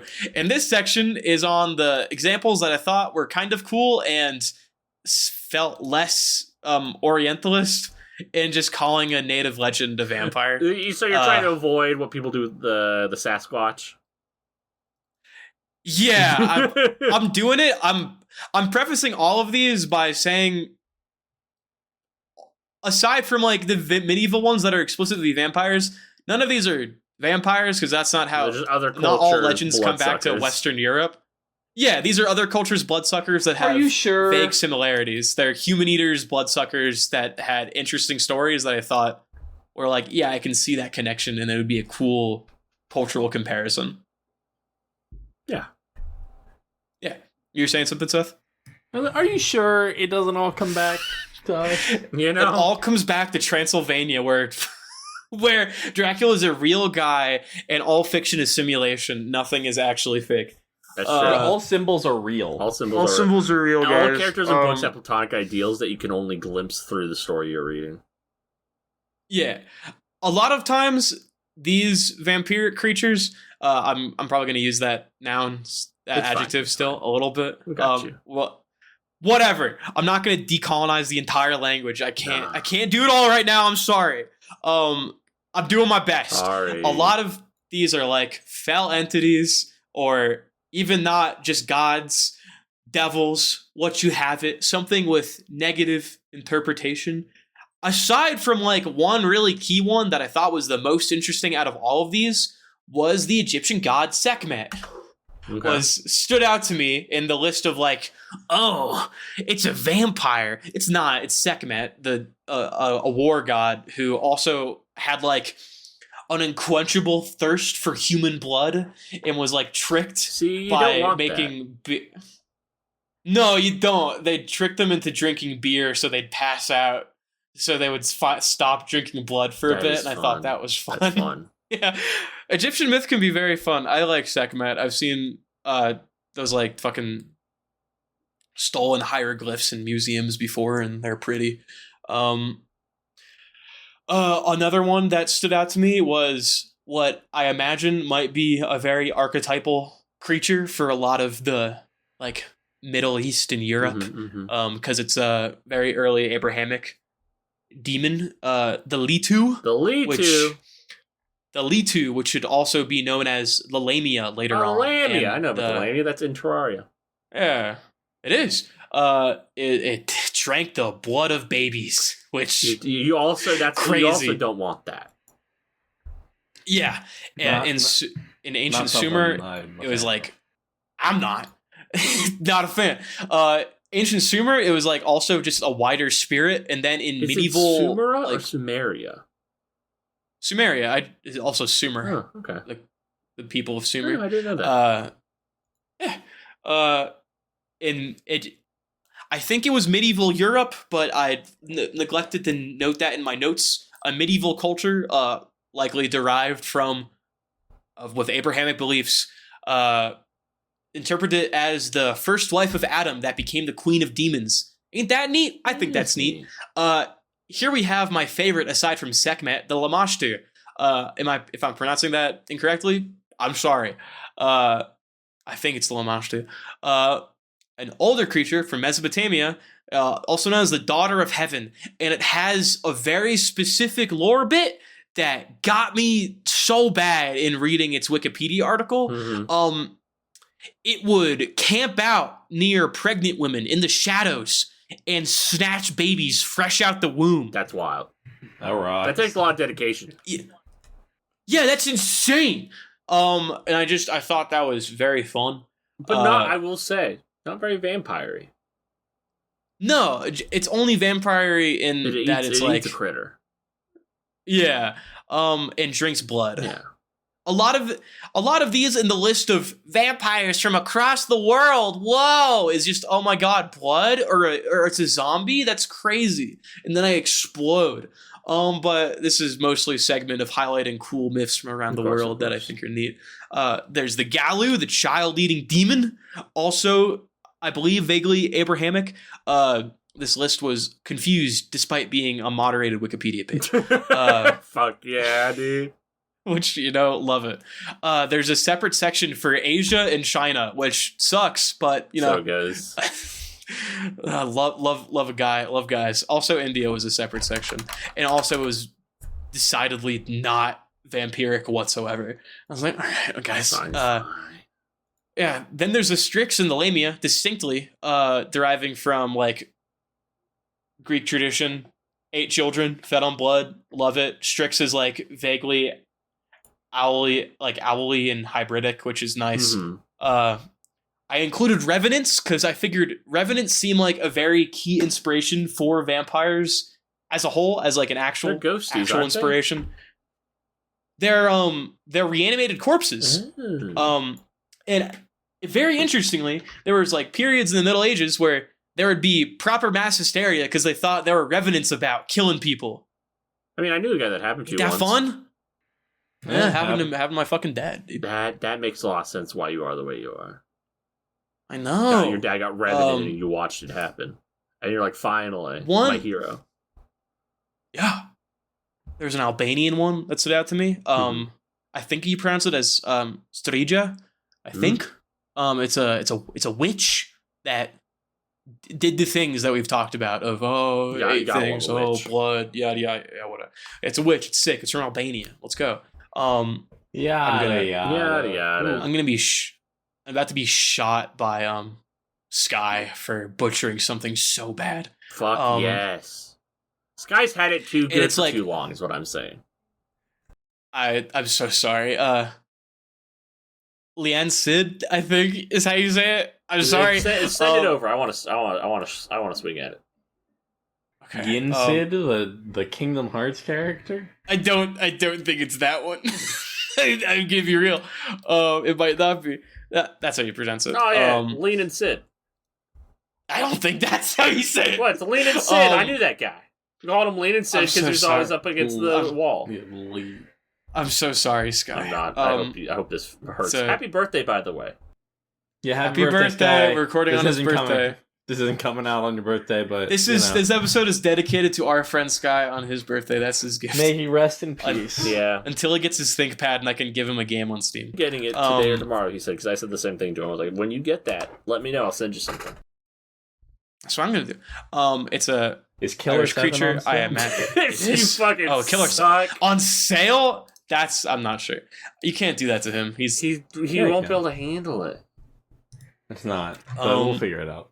Yeah, I thought it was fascinating because its description was, it takes human lovers who live short yet inspired lives. How cool. That's just neat. Like, it steals life force, but then it gives something in return, and I think that's interesting. Not a vampire. Fuck that list. Not a vampire, but all of the things you said, I'm like, part of that's in here. Yeah, it's in here. There's like, but not vampires. Those aren't vampires. They're not vampires. What's the verdict on the hopping vampire? The Jiangxi. That's how you say it? Well, did you know the Jiangxi appears in every culture? That's true. It does. It appears in Darkstalkers as well, which is how I learned about them. It appears under every, just like the Strix and the Lamia. Yeah. The Strija, they're all Jiangxi. That's true. I do have it here. I'll also do now. Yeah, Jiangxi, they're cool. The titular enemies of one of my favorite Jump comics, Jiangxi X. That's good. reanimated corpses with a ton of lore. China is an ancient culture, so there's a ton of stories and a ton of history that I don't have time to get into. They're sick as hell. They're the hopping corpses. They have the cool spell paper with all their personal details on their faces that keep them under control. And if it's removed, you got a dude walking around. And they hop around because they can't bend their body because of rigor mortis. It's fucking cool. It's cool. Jiangshi are like one of the coolest mythical creatures you could just get into. Check out Close Encounters of the Spooky Kind. Check out Darkstalkers 3 on the arcade. Check out Jiangshi X. I like it. Oh, you don't have to do that last one. It's a good jump cut. Does that you should do that. Does that end your little corner? I have two more I could quickly mention. Yeah.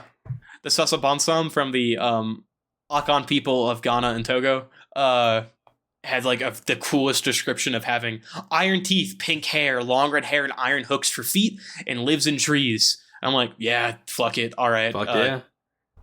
Eats people, not a vampire, but tight as fuck. Great little myth. And they prey on people in their territory.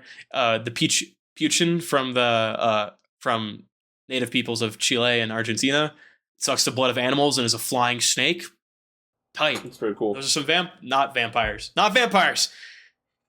Call it myself. Cool creatures that share similar cultural significance as being an abstract, terrifying force that preys on people. Check out other cultures. Don't be weird and just say everything's a vampire or Bigfoot. How many of those do you think showed up in Supernatural? How many of those do you think showed up in what's it fucking called? Vampire the Masquerade. Oh, real. Yeah. Yeah, how many of these do you think have shown up in the Dresden Files so far? Oh man, bringing me down. Oh, what a bummer. Yeah, check out myths. Myths are cool. People interesting. Being reductive is boring. Yeah. Fuck that Wikipedia page, but it was a nice jumping off point for actual things. Let's talk about the book. Let's talk about the book. Yeah. I have two thoughts about the end section of this book. Yeah. One is that we talked a lot. We made some jokes in your little summary section that some of this just feels like feels very video gamey. Yeah. Yes. And I had a similar thought, but by the end of this book, the last probably like 5 chapters, the thought that kept popping into my head was, this feels like somebody is telling me about their D&D campaign. Oh, yeah. Oh, 100%. What a fucking murder. Just the way, and that's not necessarily bad, but it's just that's how it feels to me, where it's just here's my cool cowboy guy, here's all of this, we all have our little things that we're doing, we're going around doing fucking nothing for so long. Just nothing. And the other thing is that there's a section, that you didn't really mention. I don't remember exactly what chapter it is, but it's the end of one of the later ones where Mina goes on a thing about how it's if I go too far, I'm going to kill myself because I'd rather be dead than a vampire. Yeah. Fair. And then she's also she pleads with Jonathan to feel sorry for Dracula. Because she's I'm suffering like this, and you feel sorry for me. And at some point in time, Dracula was a person. That was good. That's maybe my favorite part of this book. It is also I get that, and we're gonna talk about this in a bonus episode that we haven't recorded yet. That feels like the nexus point for a lot of different interpretations of Dracula as a character. That's kind of what the Castlevania, the Netflix show that's what I've heard, which is wild. I does. don't know anything about that show, but I did recently hear somebody say that, and I was like, the bad guy? The big evil vampire guy who wants to rule the world? They make him a very they make him a very sympathetic character. That's cool. I just wasn't expecting it. This is also before we record that episode, which the episode that we're the bonus thing, I think this is a major linchpin in how that movie thinks, imagines the relationship between Mina and Dracula. Damn. That's compelling. For better and worse, but like I think it's really interesting. I think that's a really interesting like piece in here, and it kind of took me off guard. Yeah. I didn't expect that to be in here at all. Yeah. It is good. It also might feel a little. I don't think this is the intention. I think that is supposed to be a Mina like herself remark. But then not long after that, we do get many sections where it's like, yeah, Mina's going fucking crazy and she doesn't know fucking anything I hated anymore. that was really bothering me. I'm like, it's Victorian. It's a Victorian, but also like, gee, I really liked Mina, and I didn't really like the way she was treated at the end of this book. Yeah, I'll be real. There were sections of the book where we'd get to shit like that, and I'm just kind of skimming because I don't want to read it. Like, yeah, hysterical. It's like, I get it, okay? Whatever. And we spend so much time Seriously with that at the end of the book. It really like, I mean, you can all of the parts. Hold on, let me think about that. Yeah, no, pretty much every part that people talk about from this book is in the first half, I think. More or less. Yeah. Besides, the only part that I like hear a lot about is that one, like the Brides of Dracula, that's like a famous piece of iconography. And then like the castle disappearing. Yes. And that's kind of it's Castlevania. That's kind of like that's to me. I'm like, that's Castlevania. Castlevania, like that's cool. It's the interesting part of the book. Yeah. And I mean, I don't think that this back half is like, I enjoyed it for the most part. I liked the like massive lore dump. Yeah. That's like 3 chapters into this section. It's pretty tight. Where there's like, here's all of the shit that vampires can do. And I'm like, that's cool. That's nifty. Thanks Bram Stoker for just laying it out like that, I guess. In case you just were dropping wondering. lore. Yeah, here's the stat sheet. Here's the stat sheet for this monster we fought in my D&D campaign. Yeah, I love it. It's like so dumb and like not the best. But I mean, I think like I'm very happy to have read this. Yes. And I do like it. I would say that I like this book. One, it's been a long time since I've read like a book that this is brought up alongside quite often. Like Frankenstein. Yeah. Been a long time since I've read Frankenstein. I was like in middle school or whatever. Frankenstein fucking clears this shit so hard. Yeah, it really makes you appreciate Frankenstein more. I like Frank. I mean, again, I like this book. But it feels like pulpier. It feels very pulpy. That's what I was saying earlier. In a way that, like, for better and worse, it feels very pulpy. And sometimes that's very fun. Like, I think Van Helsing is great. I love Van Helsing. He's my favorite part. Like I said it last good. episode. I get why that's like what you pull out of this novel when you want to like do a spin-off thing. Because like he's absolutely. he's got such a like interior life. There's so much you can pull on. Like, dude's wild. But okay, so before James does whatever his thing is, what are your new thoughts on it, Ren? My new thoughts on it, or just thoughts in general. Like, how do you feel? I think this is a very interesting meditation on like abuse in some ways, which I think is cool. I don't know if that was the intention of Bram Stoker, but in some it did. Certain parts of it felt like examining those like cycles of abuse with fucking Dracula's going for more and more like semi-vulnerable women to like bring into his power because he doesn't feel like he can attack the men, which I think is crazy. That's his fucking conclusion. And in the reread, this book is like so much more sexist than I remember it being. Oh yeah, it is very sexist. Like, I said earlier. Also, like, you have to discount some things, but like, Jesus Christ, like, it just keeps happening, man. Yeah, even with like some adjustment, it's like, okay, I expect that going in like Victorian to age, a book. When was this written? What, like 1890? 1890. Even going in with that expectation is still like, this is a lot. And it was a lot. I do think especially there's a lot of adaptations that kind of run with that idea around. Mm-hmm. You can understand why this book is like inspired a lot of shit. Yeah, there's so many like bits in reason. here. There's so many different facets that you can really run with. And I do like, obviously that's what like Nosferatu does. And Nosferatu is literally like a sand-off. They say the words Nosferatu. They do.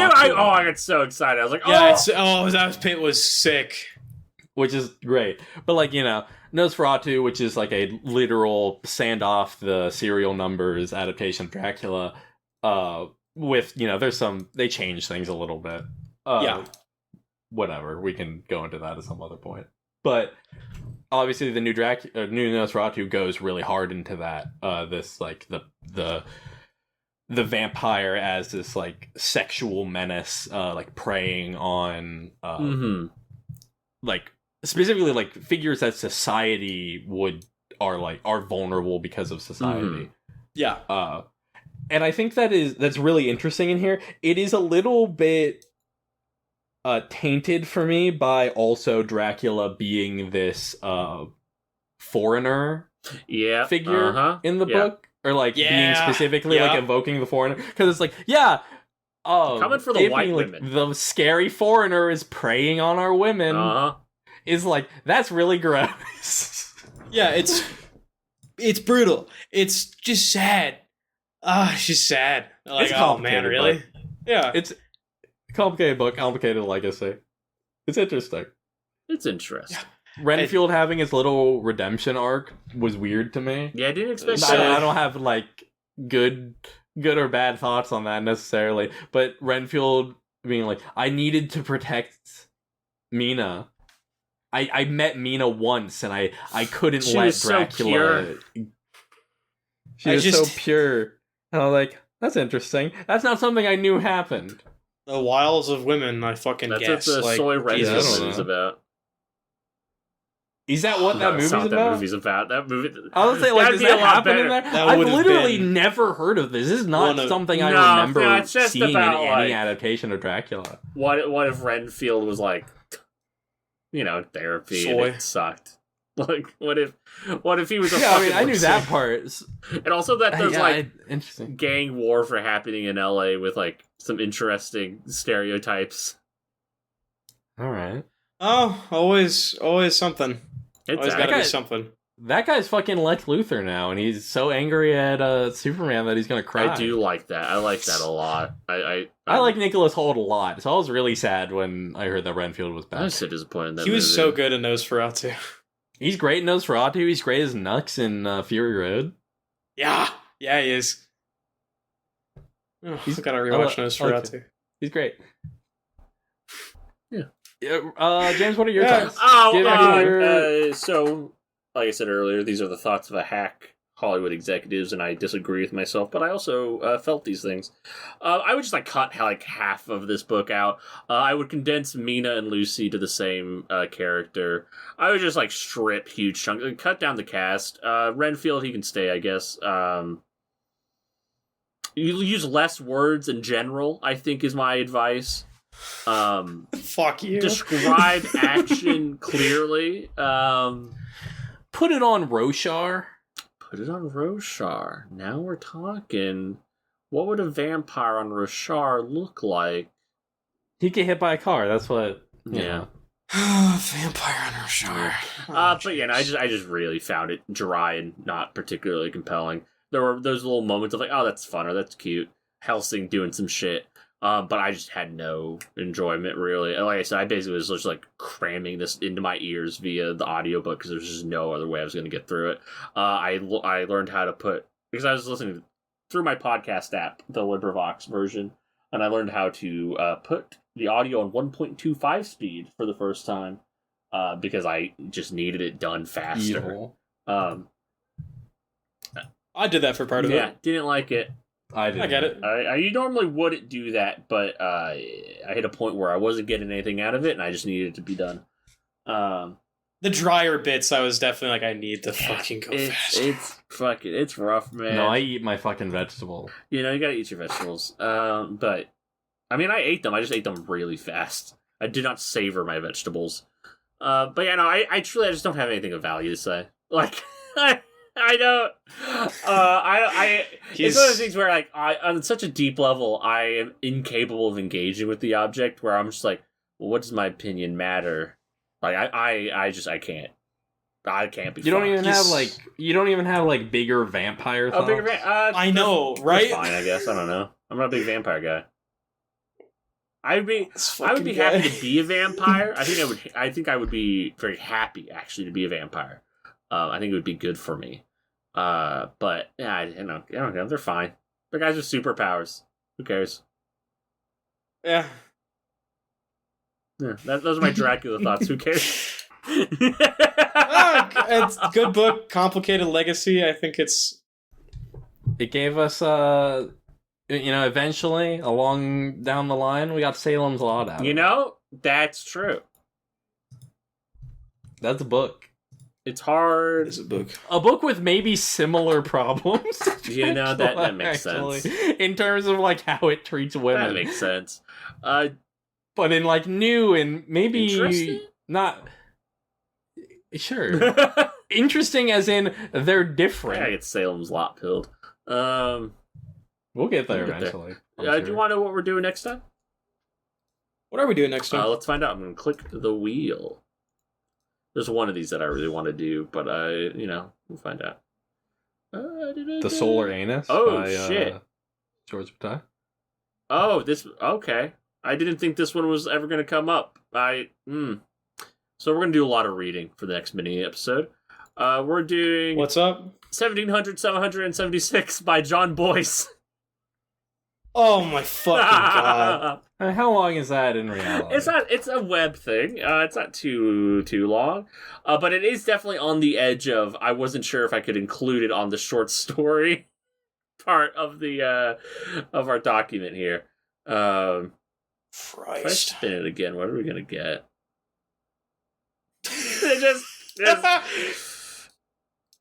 What the fuck is this? This doesn't seem correct. I'm looking at how long to read, which I didn't know this is a website that existed, but I just want to know. Yeah. The average reader reading at a speed of 300 words per minute. I don't know how fast I can read. It's probably a bit more than that. Says this will take 17 hours and 5 minutes. I feel like we should choose another one. I did spin the wheel again, and I got Counting Casualties by Yu-Han Lee from 2023. I assume that's a Wren. There has to be a Wren story. I've never heard of this before. Is that a Wren story? God damn you.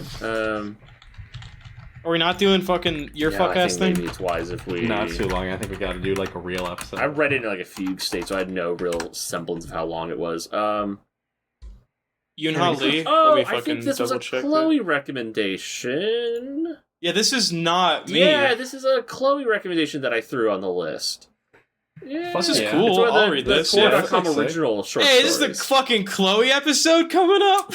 Chloe episode. Oh, we could. I was gonna say we should talk to her, see if she wants to be on the pod. Yeah, we should probably just straight up ask her and be like, "Hey, do you want to be on the next episode?" We'll ask her. And in the meantime, I'll send her that DM right now. Do it right now. I gotta cut that out. But in the meantime, while you're waiting for the next episode, which should be very exciting, I mean, that's very cool. We are on Blue Sky, at Covered in Worms. At Blue Sky, because I still have access to the Bog Frog Book Pod Blue Sky. You can email us, as I mentioned at the top of the show, at bogfrogbookpod. Please rate and review us on Apple. I haven't actually checked if you've gotten any. Probably haven't. So make me happy. I have a son now. I have Duster, my new cat, that I need to provide for. So all the support helps. Tell everybody that you know about the show, and check out our other show, Covered in Worms, a worm reread podcast. You can find that on Tumblr, and you can just search it. You can find it on Libsyn. And those are our shows. Follow me at BLAIDENT Bladen at bluesky.com. Follow Seth at Little Seth Amphetamine at bluesky.com. And then, Ren, where are you going to be?